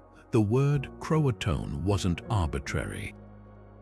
In Algonquian dialects, it translates to talk town or place of assembly, hinting at deliberate relocation rather than slaughter. Yet the full truth remains just out of reach, like a shoreline receding with every step. Early English accounts from Jamestown add fuel to the fire. Captain John Smith recorded stories from Powhatan warriors about massacring white settlers wearing European clothes. Could these have been Roanoke survivors? Or were they fabrications to intimidate the newcomers? Even the weather plays detective. Tree ring data from cypress swamps reveals the 1580s as a period of mega-drought, worse than the Dust Bowl. Starvation might have forced integration, turning colonists into reluctant guests of the very people they'd once feared. The irony is this: Roanoke's legacy isn't about disappearance, it's about reappearance in ways we're only beginning to recognize. Modern Lumbee tribes in North Carolina carry oral histories of gray-eyed ancestors, while a 17th-century map, rediscovered in 2012, bears a hidden symbol, a patch covering what may be a fort symbol inland, labeled Secotan. Was this the settlers' second act? Archaeology now leans toward a scattered resolution, a diaspora absorbed into multiple tribes. Yet the romantic allure of a single tragic end persists because some stories resist neat endings. Roanoke endures not as a failure but as a mirror reflecting our fear of the unknown and our hope that even in history's gaps, no one truly vanishes without a trace. New tools may finally tilt the scales. Ground-penetrating radar has identified anomalies near Mary Hill, North Carolina, rectangular shapes beneath the soil, too precise for nature. Teams are sifting through soil layers with chemical sniffers that detect centuries-old human activity. Meanwhile, genealogists are cross-referencing DNA databases with centuries-old parish records from England, chasing bloodlines across oceans and generations. Every shard, every strand of DNA is a breadcrumb on a trail 4 centuries cold. The answer won't be a skeleton in a knight's armor or a chest of gold, it'll be subtler, woven into the land and the people who still call it home. And perhaps that's the most human ending of all, not lost but remade. The Bermuda Triangle has long been fertile ground for supernatural speculation, but modern science is peeling back the layers of legend to reveal truths far stranger than fiction. Start with the numbers. The U.S. Coast Guard's own records show no statistically higher rate of disappearances in this patch of ocean compared to other heavily trafficked maritime zones. Satellite data and insurance industry reports echo this, yet the myth persists, fed by cherry-picked cases stripped of context. Take Flight 19, the infamous 1945 naval squadron whose fate launched 1,000 conspiracy theories. Declassified documents reveal the squadron's leader, Lieutenant Charles Taylor, was an inexperienced navigator flying with malfunctioning compasses, leading his trainees into open ocean until they ran out of fuel. The mystery wasn't aliens or portals, it was human error amplified by tragic circumstances. Then there's the methane theory. Researchers from the University of Southampton modeled how vast pockets of undersea methane gas trapped in icy deposits could erupt without warning, reducing water density so drastically that ships lose buoyancy and plunge in seconds. Sonar scans confirm such bubbles exist along the triangle's seafloor, and lab tests show they can capsize scale models effortlessly. Similarly, rogue waves, once dismissed as sailors' lore, are now measurable phenomena, with satellites capturing 100-foot walls of water capable of swallowing freight whole. The triangle sits in a convergence zone where the Gulf Stream collides with storm fronts, creating perfect conditions for these freak occurrences. Yet some cases still resist tidy explanations. The SS Marine Sulphur Queen, a tanker carrying molten sulfur, vanished in 1963 with no distress call. Here, science offers grim plausibility. Sulfur fires can burn invisibly, and the ship's converted hull might have cracked under stress, sinking it too fast for escape. Similarly, the SSL Pharaohs 2015 sinking, a tragedy blamed on hurricane winds, revealed how complacency and outdated weather routing still claim lives in cursed waters. The Triangle's real power isn't supernatural, it's psychological. Humans are pattern-seeking creatures and will stitch chaos into narrative even when none exists. Remove the sensationalism, and you're left with a testament to nature's raw unpredictability and our relentless drive to find meaning in the mist. Whether through methane or myth, the Bermuda Triangle endures not as a riddle to solve, but as a mirror reflecting how we navigate the unknown. For over 2 centuries, the Oak Island money pit has teased treasure hunters with glimmers of hope and devastating dead ends. But recent excavations are rewriting the playbook. Gone are the days of haphazard shoveling and wooden platforms collapsing into flooded tunnels. Today's teams arrive armed with ground-penetrating radar, submersible drones, and isotopic scanners capable of sniffing out centuries-old metal deposits. In 2019, the History Channel's Curse of Oak Island team made headlines when drilling samples from the infamous H8 shaft brought up strands of human hair, coconut fiber, and a peculiar parchment-like material, carbon dated to the 1400s. Could these be remnants of a medieval treasure stash or Templar documents smuggled from Europe? Skeptics point to the island's history as a fishing outpost where sailors might have discarded mundane debris. But when core samples from the same area revealed traces of gold and silver nanoparticles, the whispers of buried wealth grew louder.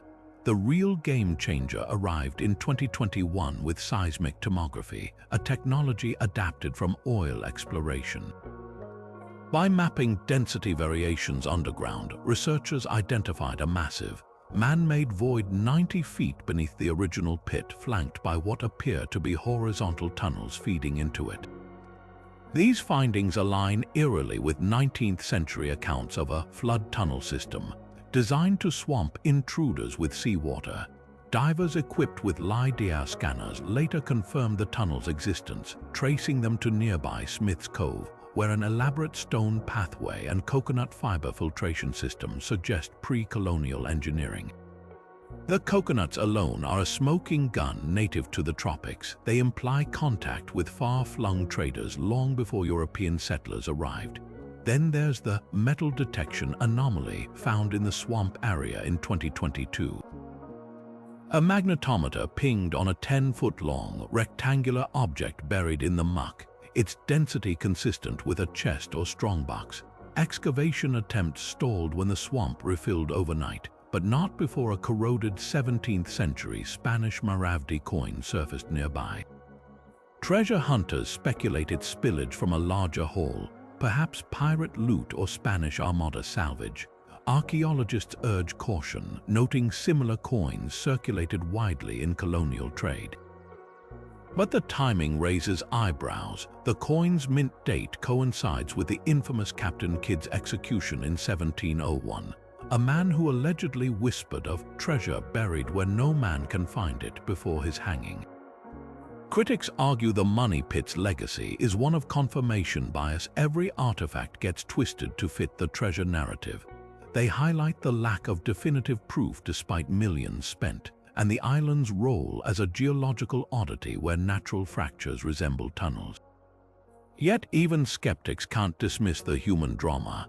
The Lagina brothers, leading the current hunt, have turned Oak Island into a microcosm of obsession, their faces etched with equal parts hope and exhaustion as each season's cliffhangers play out. Their willingness to collaborate with academia marks a shift from past secrecy, with universities now analyzing finds like the lead cross dredged from the swamp in 2017.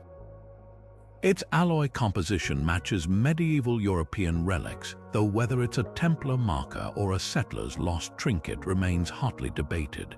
What keeps the hunt alive isn't just gold, it's the layers of history waiting to be decoded.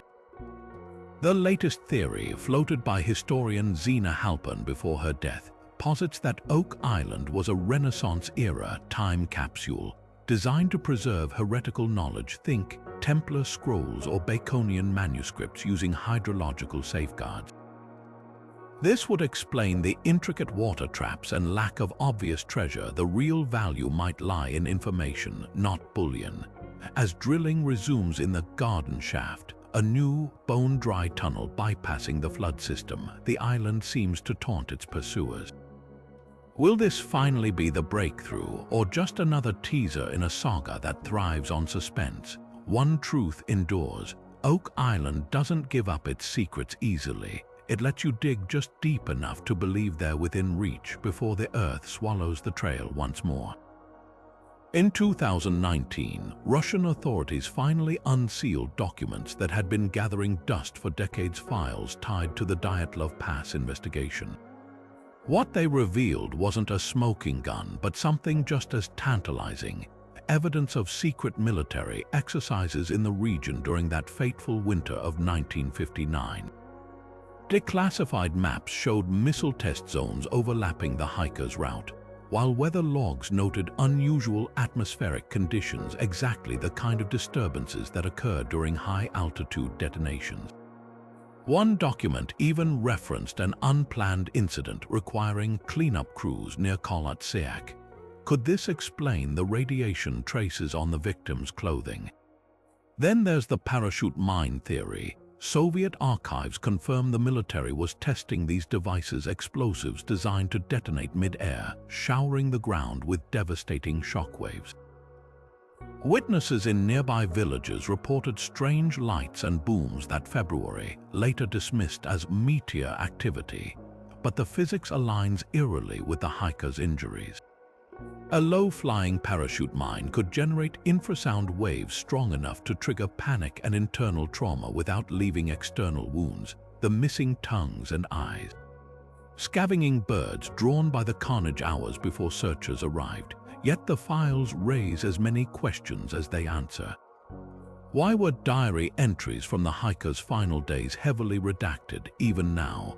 And why did Soviet officials hastily classify the case as resolved despite glaring gaps? Some researchers point to Operation Snowball, a clandestine Cold War program experimenting with weather manipulation and acoustic weapons. Declassified CIA memos from the 60s hint at Soviet tests, rendering personnel incapacitated via non-ballistic means, a phrase that chills when held against Dyatlov's fractured ribs and disoriented flight. Modern forensic techniques offer a grimmer possibility. A 2021 study published in Nature reconstructed the timeline using molecular analysis of the victims' clothing. The burns and radioactive particles, likely from lantern fuel and thorium-treated camping gear, not weapons. The force required to fracture skulls, avalanche dynamics amplified by the hikers' makeshift snow cave collapsing under katabatic winds. But science struggles to account for the sheer terror in their final moments, the way some clawed at tree bark as if fleeing an unseen pursuer. The truth may be fractured like the ribs of those 9 souls. Perhaps it wasn't one horror but a cascade, a distant missile test triggering a slab avalanche, driving the hikers into darkness where hypothermia and delirium finished what the mountain started. Or maybe the files, even declassified, still hide the crucial piece: a line blacked out, a photograph missing. What lingers isn't just the mystery, but its shadow. In the Urals, locals still avoid Dead Mountain after sundown, whispering that some places remember. And sometimes, when the wind howls just right, it sounds less like weather and more like screaming. The legend of the Mothman didn't fade with the Silver Bridge collapse. It simply spread its wings and flew far beyond Point Pleasant. In the past decade alone, reports of winged humanoids have surged from Chicago to Russia, each sighting echoing the same eerie details: towering figures with glowing eyes, an unnerving silence as they glide through the night, and an overwhelming sense of dread lingering in their wake. One of the most chilling clusters emerged in Chicago between 2017 and 2019, where dozens of residents called emergency services to describe a Batman or Dragon Man perched on rooftops or silhouetted against streetlights. Witnesses in the predominantly Latino neighborhood of Pilsen even captured blurry cell phone footage of a dark, winged shape darting between buildings, sparking a frenzy of local news coverage. Then there's the Mexican equivalent, the Hamba Palilla or Mothman of Monterrey, where factory workers in 2020 reported a 7-foot-tall figure with tattered wings lurking near industrial sites. Unlike the Point Pleasant encounters, these modern sightings often tie to urban landscapes, as if the creature has adapted from rural terror to metropolitan myth.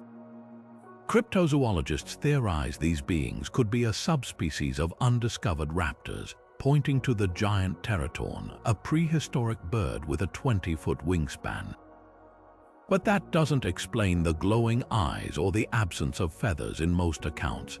Skeptics counter with misidentified sandhill cranes or drone experiments, yet the consistency of the descriptions, especially the emotional impact on witnesses, defies easy dismissal. What's even stranger is how these sightings sync with tragedy, just like in 1967. In 2019, a winged figure was reportedly seen circling Notre Dame Cathedral hours before the fire gutted its spire. Chilean miners spoke of a dark angel watching over the Copiapo mine before its 2010 collapse. Coincidence or something more? Paranormal researcher Lon Strickler has catalogued over 500 similar cases worldwide, noting spikes in sightings near fault lines and power plants, as if the Mothman feeds on tectonic or electromagnetic energy. Yet for all the fear these creatures inspire, some witnesses insist they're not malevolent, just watchers. A nurse in Detroit who spotted one in 2021 described an odd calm washing over her afterward, like a warning had been delivered. Others claim the beings vanish the moment they're acknowledged, leaving behind only a faint hum, not unlike the infamous Tao's hum. Whether omen, interdimensional traveler, or collective hallucination, the Mothman's evolution from local legend to global phenomenon proves one thing. We're still drawn to the shadows at the edge of understanding, where the line between myth and reality flutters like wings in the dark. And perhaps that's the real prophecy, not that these creatures predict disaster, but that they reveal how thin the veil is between our world and whatever lies beyond. Every flicker of movement in the night, every unexplained silhouette becomes a canvas for our deepest fears and oldest stories.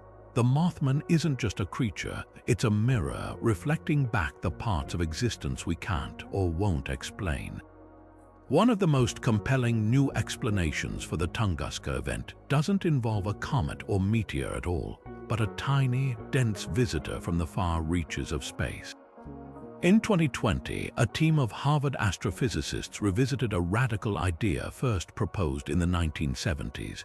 What if the explosion wasn't caused by an asteroid or icy fragment, but by a minuscule primordial black hole?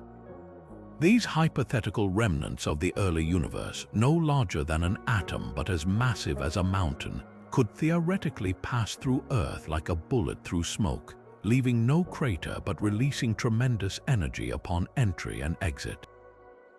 The math is startlingly precise. A black hole just 1 centimeter wide would generate a shockwave equivalent to a 30 megaton blast as it exited Siberia's atmosphere. Even more chilling, satellite data from 2006 detected a similar atmospheric pressure wave over Antarctica, aligning eerily with the predicted exit point of such an object. Yet not all scientists are convinced. Critics argue there's no evidence of the telltale radiation such an encounter would produce, nor the seismic double bang expected from both entry and exit. Instead, other researchers are focusing on something far more tangible: exploding comet fragments. In 2022, Russian geologists analyzing peat samples from the blast zone found nanoparticles rich in iridium and other metals common in cometary dust. These weren't scattered evenly, as a single explosion would leave them, but in concentrated streaks, suggesting multiple objects detonating in a shotgun-like pattern. This aligns with eyewitness accounts describing not one fireball, but a series of bright streaks tearing across the sky that morning. the comet theory gained even more traction with a groundbreaking study published in 2023. Using supercomputer simulations, an international team recreated the atmospheric conditions of 1908, factoring in newly discovered irregularities in Earth's magnetic field from that era. Their models showed that a comet, specifically a fragment of comet in Care, which passes near Earth every 3 years, could have broken apart in the upper atmosphere, its icy surface vaporizing instantly while its dense core shattered into a cluster of smaller explosions. This would explain both the lack of a crater and the bizarre, burned but standing trees at ground zero. Traditional asteroids would have left behind telltale metallic fragments, but a comet's icy composition could have vaporized completely, leaving only microscopic traces. Meanwhile, another faction of researchers is chasing clues hidden in an unexpected place, the soil of Tunguska's peat bogs. By analyzing layers of sediment deposited over centuries, scientists uncovered a bizarre spike in radioactive isotopes dating to the early 20th century. Some speculate this could point to an even wilder scenario, a natural nuclear explosion. Hydrogen-rich comets entering Earth's atmosphere at extreme speeds might generate temperatures and pressures similar to those inside a thermonuclear bomb, triggering brief but devastating fusion reactions. While controversial, this idea isn't entirely unprecedented. NASA has documented similar mini-nukes occurring naturally during exceptionally powerful meteor impacts. What ties all these modern theories together is technology's role in peeling back history's layers. LiDAR scans now map the blast zone in millimeter-perfect detail, revealing subtle impact patterns invisible to early explorers. Machine learning sifts through century-old eyewitness reports from Siberian nomads, flagging consistent details once dismissed as folklore, like descriptions of blue fire preceding the blast, now recognized as potential evidence of ionized plasma trails. Even tree rings, those silent witnesses, are being re-examined with isotopic analysis, their growth patterns hinting at prolonged atmospheric changes post-event. The Tunguska event endures not just as a scientific puzzle, but as a humbling reminder of our planet's vulnerability. Every new theory, whether black holes, cometary shrapnel, or atmospheric fusion, serves as a rehearsal for the next cosmic encounter. Because while we've been lucky so far, the universe always keeps another mystery in reserve, waiting to remind us how much we've yet to learn. The unsettling drone heard in Taos isn't alone. It's part of a global symphony of unexplained noises that have tormented communities from England to Australia. Take the Windsor hum, a low-frequency vibration that's plagued residents of Windsor, Ontario since the 2010s. Like Taos, it's selective. Some households feel its relentless throb, while neighbors just blocks away hear nothing. Investigations traced it to industrial operations on nearby Zug Island, where blast furnaces and steel mills emit infrasound waves capable of traveling miles through bedrock. Yet, even after mitigation efforts, the hum persists, leaving scientists to wonder if industrial activity merely amplified a pre-existing geological vibration. Across the Atlantic, the Bristol hum emerged in the 1970s, a mystery so pervasive that local newspapers ran tip lines for sufferers. Researchers from the University of Bristol found that less than 2% of the population could hear it, yet those who did reported sleep deprivation and even marital strain from the constant noise. Unlike Taos, Bristol's hum seemed tied to specific locations, waterfront districts, and areas with dense limestone bedrock, which can resonate like a tuning fork when stressed by tidal shifts or underground water flow. This geological echo theory gained traction when similar hums were reported in coastal towns like Hythe, England, where chalk cliffs meet the sea. Then there's the Bondi hum, a phenomenon that surfaced in Sydney's beachside suburbs in the 2020s. Witnesses described it as a pulsing electrical buzz, strongest near power substations but vanishing when authorities shut off grid segments. Australia's energy providers initially dismissed it as tinnitus until acoustic engineers discovered a rogue frequency leaking from aging transformers, a byproduct of renewable energy integration overloading outdated infrastructure. What ties these cases together isn't just the sound itself, but the social dynamics they reveal. In Kokomo, Indiana, a hum traced to a nearby Daimler-Chrysler plant split the town. Workers dismissed complaints as hysteria, while affected residents formed advocacy groups. The Largs hum in Scotland became so politicized that Parliament debated its origins, with some blaming secret naval experiments in the Firth of Clyde. Yet the most haunting parallel lies in their resistance to resolution. Whether industrial, geological, or psychological, these hums expose how thin the line is between observable reality and perceptual enigma.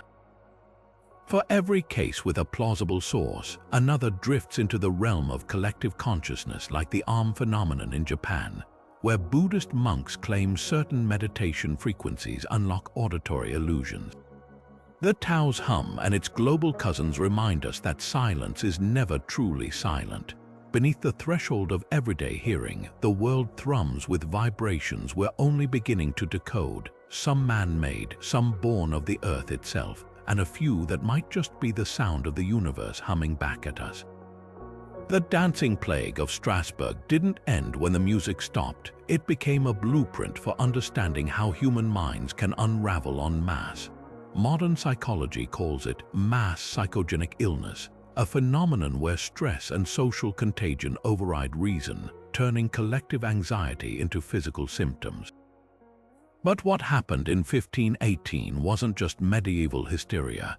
It was a perfect storm of desperation, superstition, and biological vulnerability that still echoes in today's world. Take the Tanganyika laughter epidemic of 1962, when a schoolgirl's giggle in a Tanzanian village spiraled into months of uncontrollable laughter affecting nearly 1,000 people. Like Strasbourg, it began with one person and spread through observation and suggestion, shutting down schools as entire communities succumbed to neurological hijacking. Researchers later linked it to post-colonial stress and rigid classroom environments, proof that societal pressures can manifest as physical outbursts centuries after the dancing plague.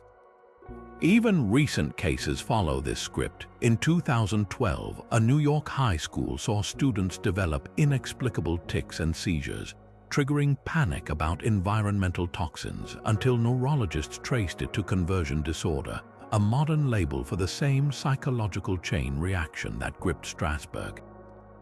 What makes these episodes so chilling is their predictability. Psychologists identify three key ingredients: a tightly knit group under extreme stress, a shared belief system that interprets symptoms supernaturally, and a trigger patient whose behavior becomes a template for others. Strasbourg had all three: crop failures starving the body, religious dogma terrifying the soul, and Frau Trofia's first steps lighting the fuse. Today, social media accelerates the process. TikTok tics exploded during the pandemic, with teens worldwide mimicking jerky movements seen in viral videos not consciously, but through subconscious mirror neurons firing in distress. The mechanism is identical to 1518, only the stage has changed from cobblestone streets to algorithmically curated screens, yet the dancing plague stands apart in its lethal stakes. Most modern cases fade with time and therapy, but Strasbourg's dancers literally collapsed into graves. This stark difference reveals how cultural context shapes outcomes. Medieval Europe lacked the language of mental health, interpreting madness as divine punishment rather than treatable illness. Authorities worsened the crisis by prescribing more dancing, reinforcing the very behavior that was killing participants. Compare that to contemporary responses like the Leroy, New York tic outbreak in 2011, where doctors used cognitive behavioral therapy and environmental adjustments to break the cycle. The contrast shows how far we've come and how fragile rationality remains when fear takes the reins. Perhaps the most haunting parallel lies in neurology. Functional movement disorders, where trauma expresses itself through involuntary motions, are the closest modern equivalent to the dancer's agony. Brain scans of sufferers show disrupted connectivity between emotion processing regions and motor control areas, as if the body becomes a vent for psychological steam. The same neural pathways likely misfired in Strasbourg, amplified by malnourishment and ergot poisoning's hallucinogenic effects. Modern medicine can now identify these glitches, but the core lesson remains: the mind and body aren't separate entities. They're threads in the same fragile tapestry, and when one frays, the other follows. Strasbourg's nightmare endures not as a relic, but as a mirror. In an age of pandemic anxiety and digital herd mentality, the line between individual and collective breakdown feels perilously thin. The dancing villagers of 1518 didn't choose their fate. They were prisoners of their time, their biology, and the stories they told themselves about why the world was ending. Our modern plagues of panic may wear different masks, but beneath them, the same human vulnerabilities pulse unchanged. Some rhythms, it seems, never fade. They just find new ways to make us move. The story of Woolpit's green children didn't emerge in a vacuum. It's part of a much older, darker tapestry of tales where children appear from nowhere, marked by the uncanny. Across medieval Europe, similar accounts surface like echoes. In Spain's Basque Country, legends speak of the Marowak subterranean beings whose pale, green-tinged offspring occasionally wandered into villages disoriented by sunlight. In Germany, the Erlking's changelings, fairy children swapped for human infants, were said to wither unless steeped in herbs, their skin taking on an eerie verdant hue. Even Ireland's Owl's She folklore describes otherworldly children with unnatural complexions, left as offerings at sacred mounds. These threads weave together into a chilling pattern. The green children weren't anomalies, but variations on a theme: humanity's fascination with beings who straddle the line between our world and something stranger. Venture beyond Europe and the parallels deepen. In Japan, the Yamabiko are mountain spirits who mimic human voices, sometimes appearing as lost children with unnaturally pale or moss-colored skin. Ainu legends of Hokkaido tell of the Koropokuru, small, greenish people who vanished when humans encroached on their forests. Even the Americas have their counterparts. The Memegwesi of Ojibwe lore are tiny, green-eyed water spirits who occasionally guide lost children or lead them astray. What unites these stories isn't just the color green, but the recurring motif of displacement: children who don't belong, emerging from liminal spaces like caves, forests, or in Woolpit's case, wolf pits. These narratives often arise during times of upheaval, famine, war, or colonization, serving as metaphors for cultural clashes or environmental estrangement. But here's where Woolpit diverges. Unlike most fairy tales, its green children were recorded as historical fact by two separate chroniclers, with the girl reportedly integrating into society. This blurring of legend and documented reality raises a tantalizing question. Could these stories preserve fractured memories of real encounters? Anthropologists point to the wild child phenomenon, like the feral boy of Hamelin or Victor of Aviron, where isolated or traumatized children, often malnourished, were misinterpreted as supernatural due to their pallor or strange behavior. Green skin might hint at chlorosis, a medieval term for anemia-induced jaundice, or even arsenic poisoning from contaminated soil, conditions that, in pre-scientific eras, could transform a sickly refugee into a being from another world. Yet the most haunting connection lies in the children's claimed homeland, a twilight place called St. Martin's Land. This mirrors Celtic Anon and Norse Alfheima, realms where the sun never rises and inhabitants glow with an otherworldly luminance. The girl's description of crossing an underground river aligns with global underworld myths, from the Greek Styx to the Maori Rarohenga. These aren't mere coincidences, they're evidence of a shared human impulse to explain the unexplainable through familiar folklore scaffolding. When the unknown stares us in the face, we dress it in stories we already know. What makes the green children endure isn't just their mystery, it's their humanity. Unlike monstrous changelings or ethereal spirits, Woolpit's visitors were pitied, not feared. The villagers didn't drive them out, they took them in, fed them, and buried the boy with compassion. In a world brimming with tales of inhuman horrors, this story whispers something gentler, that even the strangest among us might just be lost, waiting for someone to offer beans instead of stones. And perhaps that's the most enduring folklore lesson of all, not how we fear the other, but how we choose to welcome it. The wow signal didn't just fade into static, it ignited a revolution in how we search the cosmos for signs of life. In the decades since that red-inked wow scrawled across a printout, scientists have launched increasingly ambitious projects to scan the skies, hoping to catch another whisper from the void. At the heart of this effort is SETI, the search for extraterrestrial intelligence, an endeavor that's evolved from makeshift radio antennas to sprawling arrays of cutting-edge telescopes. The signal's ghostly presence looms over every new initiative, a reminder that the universe might still be hiding voices we've yet to hear.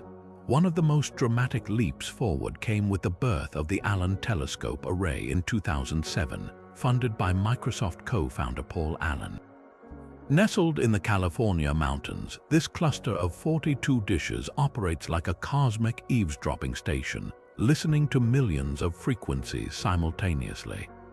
Unlike the Big Ear telescope that caught the wow signal, this system can monitor multiple star systems around the clock, sifting through background noise for the telltale spike of an artificial transmission. The array's location was even chosen with the wow signal in mind. Its original coordinates in Sagittarius remain a prime target, scanned repeatedly for any hint of a repeat broadcast.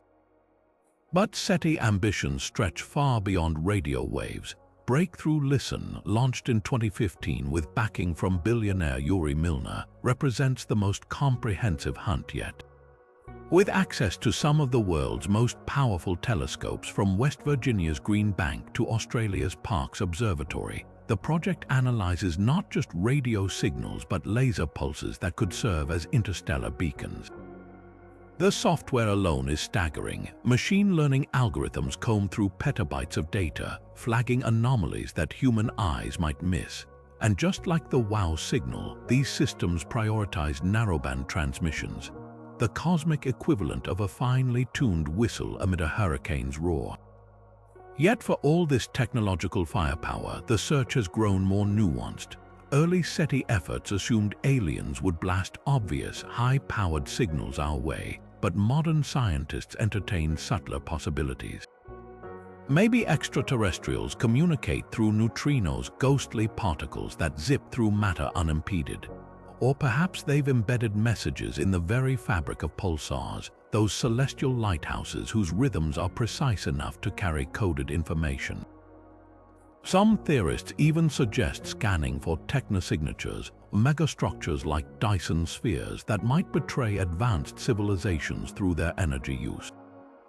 The wow signal taught us that the universe is capable of surprises. Now we're learning to look for them in places we once thought silent. The signal's influence isn't confined to hardware. It's reshaped how we think about contact. SETI Post-Detection Task Group, a team of scientists and policy experts, exists solely to answer one question: what do we do if we find proof of aliens? Their protocols, drafted in the shadow of the wow signal's ambiguity, range from verifying the discovery through independent observatories to drafting a measured public announcement. The goal isn't just scientific rigor, it's avoiding panic or misinformation, ensuring that humanity's first conversation with another intelligence doesn't dissolve into chaos. Ironically, the wow signal's greatest legacy might be its silence. The fact that it never repeated has forced SETI to confront the needle in a haystack problem head-on. Projects like NIROSTI now scan for ultra-fast laser pulses that might arrive in bursts too brief for historical equipment to catch. Others, like the SETI Institute's Laser SETI, deploy cameras worldwide to catch flickers of light that could be interstellar Morse code. And then there's the Galileo project, led by Harvard's Avi Loeb, which hunts not for signals but physical artifacts, alien probes or debris that might be lurking in our solar system, overlooked until now. All this raises a haunting question. Was the wow signal a one-time fluke, or are we still listening wrong? The answer might lie in the stars themselves. Recent studies suggest that red dwarf systems, once ignored as too unstable for life, could harbor habitable planets, and their quieter radio profiles might require entirely new detection methods. Meanwhile, the Square Kilometre Array, set to become the world's largest radio telescope by 2028, promises sensitivity so acute it could pick up a cell phone signal from a planet light years away. Perhaps the signal's true gift is patience. It reminded us that the cosmos operates on timescales beyond human comprehension, that a 72-second blip might be followed by centuries of quiet. SETI work, fueled by equal parts optimism and rigor, continues because the alternative is unthinkable, that we might miss the next hello simply because we stopped listening. And so the telescopes tilt skyward, their dishes hungry for another whisper, another clue, another chance to prove we're not the universe's sole authors in this grand, unfinished story. In recent years, scientists have turned to cutting-edge technology to peel back the layers of the Shroud of Turin's mystery, revealing details invisible to the naked eye. One of the most striking breakthroughs came in 2013, when Italian researchers used advanced three-dimensional imaging to analyze the cloth's enigmatic imprint. What they discovered was startling. The image isn't just a flat stain, but a perfect three-dimensional projection of a human body, encoded with precise depth information like a hologram. When fed into software designed for medical modeling, the shroud's image produced a fully articulated, anatomically correct figure with realistic muscle definition, wounds consistent with crucifixion, and even subtle facial contours. This level of detail defies medieval artistic techniques, which couldn't have achieved such accuracy without distortion. But the revelations didn't stop there. In 2018, French forensic experts employed multispectral imaging, a technique that scans objects at multiple wavelengths, to study the shroud's faintest markings. Beneath the visible bloodstains, they detected traces of human DNA from multiple geographic origins, including sequences common among Middle Eastern populations. More intriguingly, they identified pollen grains embedded in the fibers, some from plants native to ancient Judea. While skeptics argue these could have been transferred by later handling, the findings align eerily with the shroud's purported origins. Then there's the matter of the blood. Modern spectroscopy has confirmed the presence of hemoglobin and bilirubin compounds found in trauma victims, but with a bizarre twist. The bloodstains contain high levels of creatinine and ferritin, markers typically seen in patients who have suffered severe torture or crush injuries. This matches historical accounts of Roman flogging and crucifixion, where victims died from asphyxiation compounded by shock. Even the blood's distribution tells a story. Flows from the wrist wounds angle downward as they would on a standing body, while the side wounds trickle follows gravity's pull, suggesting the shroud wrapped someone who was both upright and reclining at different moments. Yet every scientific leap seems to birth new questions. In 2020, a team at the Polytechnic University of Turin used laser technology to recreate aspects of the shroud's image.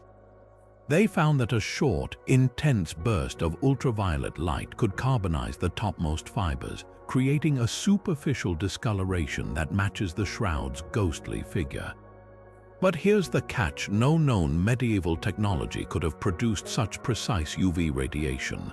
Some theorize it might have been generated by an unexplained natural phenomenon, like ball lightning or a rare electrical discharge. Others, like physicist Paolo Di Lazzaro, suggest the image could only form under conditions we still don't fully understand, perhaps a momentary release of energy from the body itself.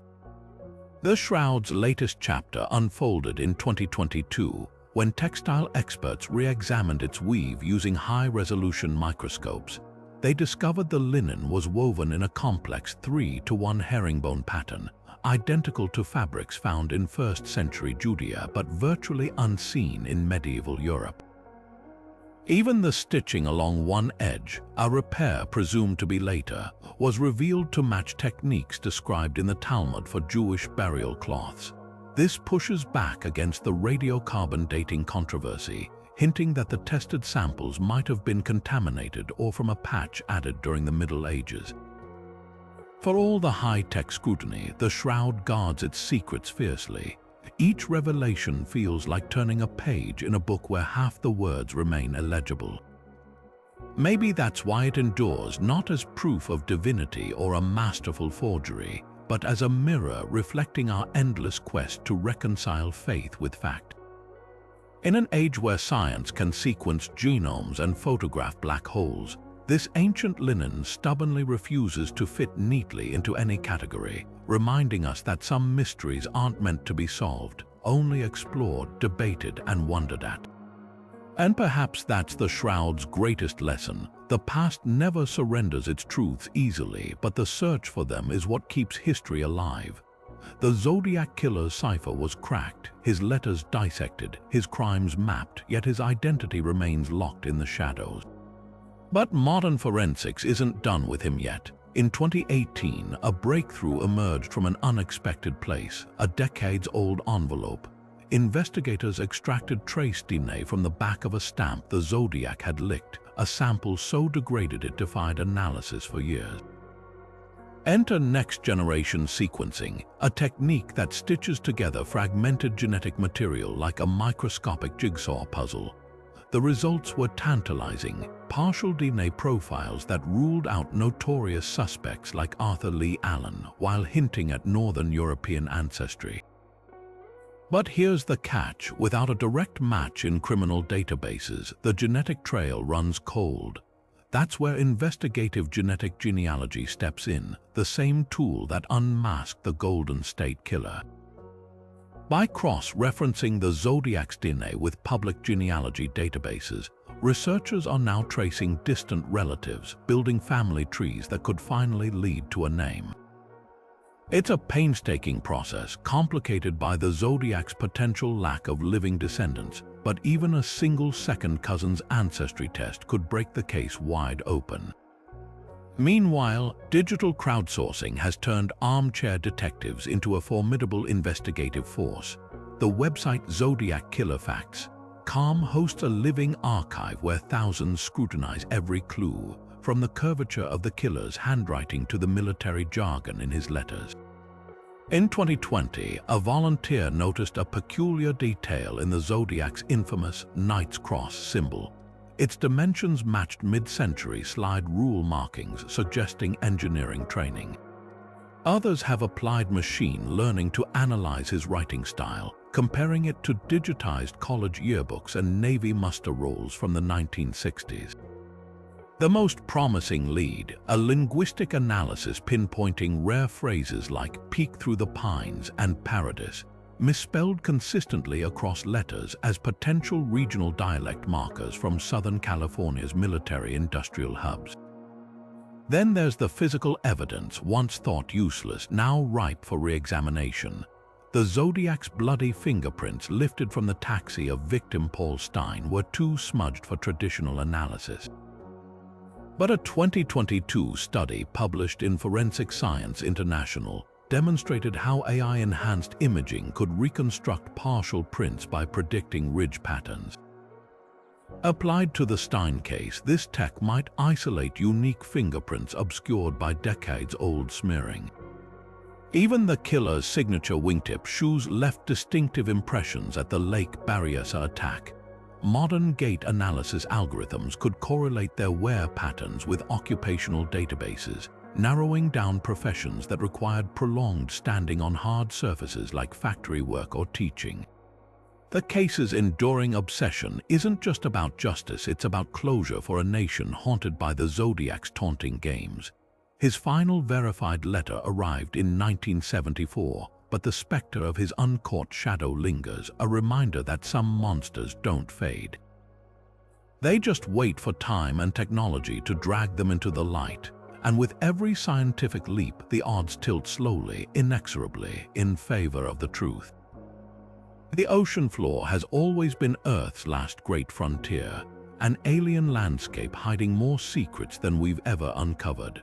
And in recent years, advances in underwater archaeology and sonar mapping have brought us closer than ever to finding echoes of Atlantis, not in one grand discovery, but in scattered fragments that hint at a larger truth.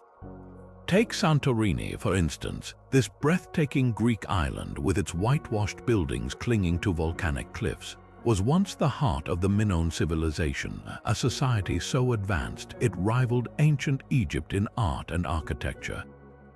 But around 1600 BC, a cataclysmic volcanic eruption tore the island apart, burying the bustling port city of Akrotiri under meters of ash. Excavations there reveal a snapshot of a sophisticated culture frozen in time. Multi-story buildings with intricate frescoes, advanced plumbing systems, and streets laid out in precise grids.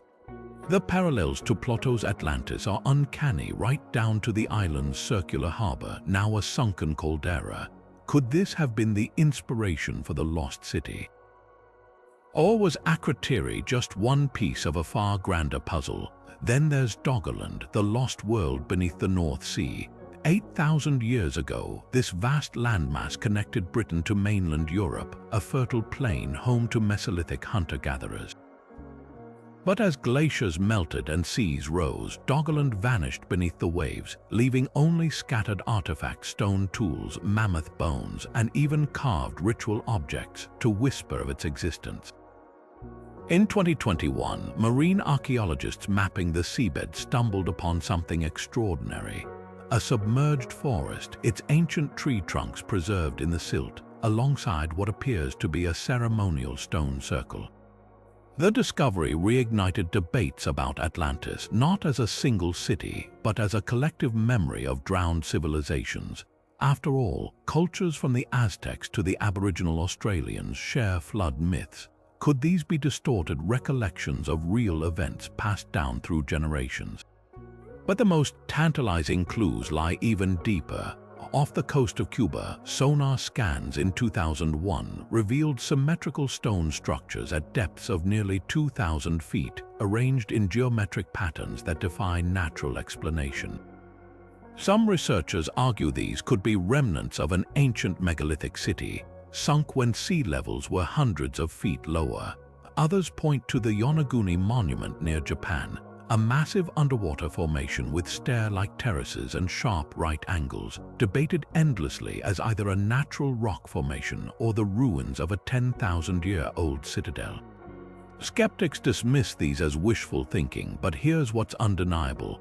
Our planet's coastlines have changed dramatically since the last ice age, swallowing countless settlements we've only begun to rediscover. The search for Atlantis has never been about finding a single city of gold and marble. It's about uncovering the threads that connect humanity's shared past the cataclysms that reshaped our world and the stories we crafted to make sense of them. Every time a new underwater ruin surfaces, it's not just geology we're mapping, but the contours of our own imagination.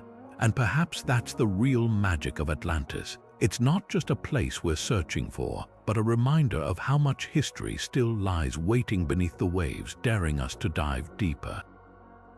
The legend of the pharaoh's curse didn't end with Tutankhamun. It slithered into the modern era, lurking in the shadows of every new tomb excavation. When archaeologists cracked open KV-62, the boy king's burial chamber in the early 20th century, the deaths that followed became the stuff of legend. But what happens when science steps into those ancient corridors with tools far more advanced than Howard Carter's brushes and candles? The 21st century has unearthed fresh tombs, and with them, fresh opportunities to test whether the curse is supernatural vengeance or something far more grounded in biology. Take the 2008 opening of KV-63, a previously undiscovered chamber just meters from Tutankhamun's resting place. Unlike the fanfare surrounding Tut's tomb, this excavation was methodical, with teams clad in hazmat suits and respirators. Inside, they found not gold, but something eerier, 28 sealed jars filled with embalming materials, their contents still pungent after millennia. The air samples taken from the chamber revealed dangerously high levels of ammonia and formaldehyde chemicals used in mummification that could burn lungs or trigger fatal respiratory attacks if inhaled unprotected. This wasn't magic, it was ancient chemistry lying in wait. Even more telling, none of the modern archaeologists fell ill thanks to their precautions. The curse, it seemed, had met its match in a well-fitted gas mask. Then there's the infamous Tomb of the Charioteer, uncovered in 2016 near Luxor. Its walls bore explicit warnings: the gods will strike down those who disturb this sanctity. Yet the real threat wasn't divine retribution. It was Aspergillus niger, a black mold thriving in the sealed, humid environment. When researchers analyzed the tomb's microbiome, they identified colonies of fungi and bacteria unknown to modern science, some capable of causing hemorrhagic fevers. One team member who ignored protocol and removed his glove developed lesions matching ancient descriptions of the pharaoh's touch. Coincidence hardly. These organisms evolved to flourish in the very conditions mummies were designed to create: dark, nutrient-rich, and undisturbed. But the most compelling evidence against the curse comes from KV5, the sprawling tomb of Ramesses II's sons. Opened in the 1990s after centuries of neglect, its corridors were a petri dish of pathogens. Bats had colonized the chambers, leaving guano teeming with histoplasmosis spores, while centuries-old dust carried traces of Pseudomonas and Staphylococcus, bacteria linked to deadly septicemia. Yet the excavation's lead scientist, Dr. Kent Weeks, remains alive decades later, crediting his survival to rigorous decontamination protocols. The curse, it turns out, is less about wrathful spirits and more about recklessness, a lesson modern archaeology has taken to heart. That's not to say science has stripped these tombs of all mystery. In 2019, ground-penetrating radar detected hidden chambers behind the walls of Tutankhamun's burial room, sparking rumors of Nefertiti's lost grave. When engineers drilled a tiny borehole to sample the air inside, their sensors picked up traces of organic compounds typically released during decomposition alongside an unexplained spike in alpha radiation. Plutonium occurs naturally in trace amounts, but this concentration was odd enough to halt the project. Some theorists whisper of cursed artifacts deliberately laced with radioactive materials, though mainstream Egyptologists scoff at the idea. Yet the question lingers: did the ancients know more about toxic substances than we've given them credit for? Perhaps the real curse is our own fascination. Every new discovery reignites debates about ethics versus exploration. Should these tombs remain sealed, or does science have the right to expose their secrets? The answer isn't carved in stone. What's clear is that the pharaoh's revenge, if it ever existed, has been outmaneuvered by microscopes and mass spectrometers. Yet somewhere between the mold spores and the radiation spikes, there's still room for wonder, a reminder that even in an age of reason, the past holds onto a few shadows we've yet to illuminate. The rugged cliffs of Tintagel have long whispered Arthurian legends, but recent archaeological digs have turned those whispers into shouts. In 2016, a team from the Cornwall Archaeological Unit unearthed something extraordinary: a 1.5-meter thick stone wall embedded with late 5th century pottery, just steps from the ruins of Tintagel Castle. This wasn't just any wall. Its mortarless construction and strategic placement suggested a high-status royal stronghold, precisely the kind of power center a warlord like Arthur might have commanded. Then came the real bombshell: fragments of amphorae from Turkey and glass goblets from Spain, proof that whoever ruled here traded with empires far beyond Britain's shores. These weren't the relics of a mythical king. They were the receipts of a real, thriving kingdom that matched the timeline of Arthur's supposed reign, but the discoveries didn't stop there. The following year, a slate slab etched with cryptic Latin and Greek inscriptions surfaced near the site. Dubbed the Artugnu stone, it bore names strikingly similar to Arthur, alongside phrases that hinted at royal lineage. Skeptics dismissed it as coincidence, but linguists noted the inscription's mix of languages was typical of educated elites in post-Roman Britain, exactly the milieu where a leader like Arthur would have operated. Even more compelling, ground-penetrating radar revealed an entire network of buried structures beneath Tintagel's tourist paths, including a grand hall with a hearth large enough to roast a dozen oxen. This wasn't some rustic outpost, it was a seat of power dripping with the kind of wealth that spawns legends. Across the Channel in Brittany, another puzzle piece emerged. In 2021, researchers analyzing medieval parish records stumbled upon a previously overlooked document, a 12th century monk's marginalia describing a Dux Bellorum war leader who rallied Britons against Saxon invaders. The account predated Geoffrey of Monmouth's famous Arthurian chronicle by decades, suggesting the legend had roots in oral tradition long before it was written down. Meanwhile, metal detectorists near Glastonbury, the supposed burial site of Arthur and Guinevere, found a 7th century sword pommel engraved with a dragon emblem, a symbol later adopted by other Pendragon in the tales. Science is now weighing in too. Isotope analysis of bones from elite 6th century graves in Wales shows some individuals grew up as far away as the Alps, hinting at the kind of far-flung alliances Arthur might have forged.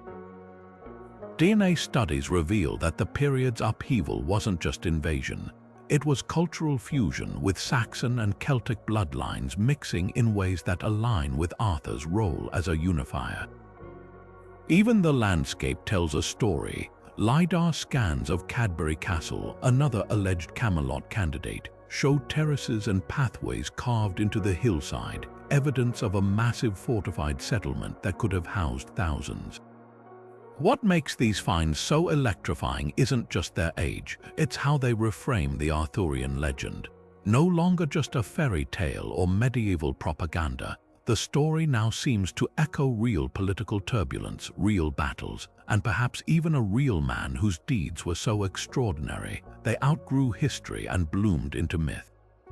Archaeologists may never dig up a sword labeled Excalibur or a tombstone reading Arthur Rex, but with every shard of pottery, every inscribed stone, the line between the once and future king and the flesh and blood warlord who inspired him grows thrillingly thin. The search continues, of course. Teams are now using muon tomography, a cosmic ray imaging technique, to peer deeper into Tintagel's bedrock, hunting for chambers still untouched. Others are sifting through Welsh bogs for preserved weapons that might match Arthurian battle sites. Whether these efforts will unveil definitive proof hardly matters. The real magic lies in the chase, in watching as science and storytelling dance ever closer, each step revealing how even the wildest legends are rooted in that most human of soils, the need to remember, to elevate, and to believe. From the drowned city of Atlantis to the blood-stained ciphers of the Zodiac Killer, these 35 narratives aren't just stories, they're mirrors reflecting humanity's deepest fears, wildest dreams, and most stubborn curiosities. Think about it. Why do these legends cling to us across centuries, evolving with each retelling yet never losing their grip? They tap into something primal, our need to explain the unexplainable, to find patterns in chaos, to believe that even in a world mapped by satellites and decoded by algorithms, there are still shadows where mystery thrives. Every culture, every era has its own version of these tales, whether it's Japan's shape-shifting fox spirits or the vanishing colonists of Roanoke. They're more than entertainment, they're the stitches holding history's fabric together, weaving fact and folklore into something richer than either could be alone. Consider how these myths shape our world. The Mothman isn't just a West Virginia oddity, it's a modern-day omen, a reminder that disaster can strike without warning. The Shroud of Turin isn't just clothes, it's a battleground where faith and science collide, neither fully able to claim victory. Even something as eerie as the Dyatlov Pass incident forces us to confront how quickly order unravels, how thin the line is between rationality and terror when nature flexes its power. These stories don't just captivate us, they shape art, inspire laws, and even guide scientific inquiry. The search for Atlantis drove explorers to map uncharted oceans, while the Voynich Manuscript's unreadable script fuels advances in cryptography and linguistics. But here's the real magic: these mysteries belong to everyone. There's no single correct interpretation of King Arthur's legend or the Bermuda Triangle's vanishings. Each generation, each person brings their own perspective, their own hunger for answers. Maybe you're convinced the Oak Island money pit hides Templar gold, or you think the wow signal was a cosmic hiccup. Either way, your voice adds to the chorus keeping these enigmas alive. That's why I want to hear from you. Drop your favorite theory in the comments. Did the green children stumble from a fairy realm, or were they refugees from a forgotten war? Do you believe Tutankhamun's curse was mold or something darker? The conversation doesn't end here. History's greatest gift is its unfinished nature. For every mystery we've touched on, there are hundreds more waiting: the Nazca Lines celestial maps, the Tunguska events burning riddles, the Tao's hum's elusive drone. They remind us that curiosity isn't just a trait, it's our compass pointing us toward the next great discovery. So keep questioning, keep digging, and above all, keep wondering. Because the moment we stop chasing shadows is the moment we stop seeing the light just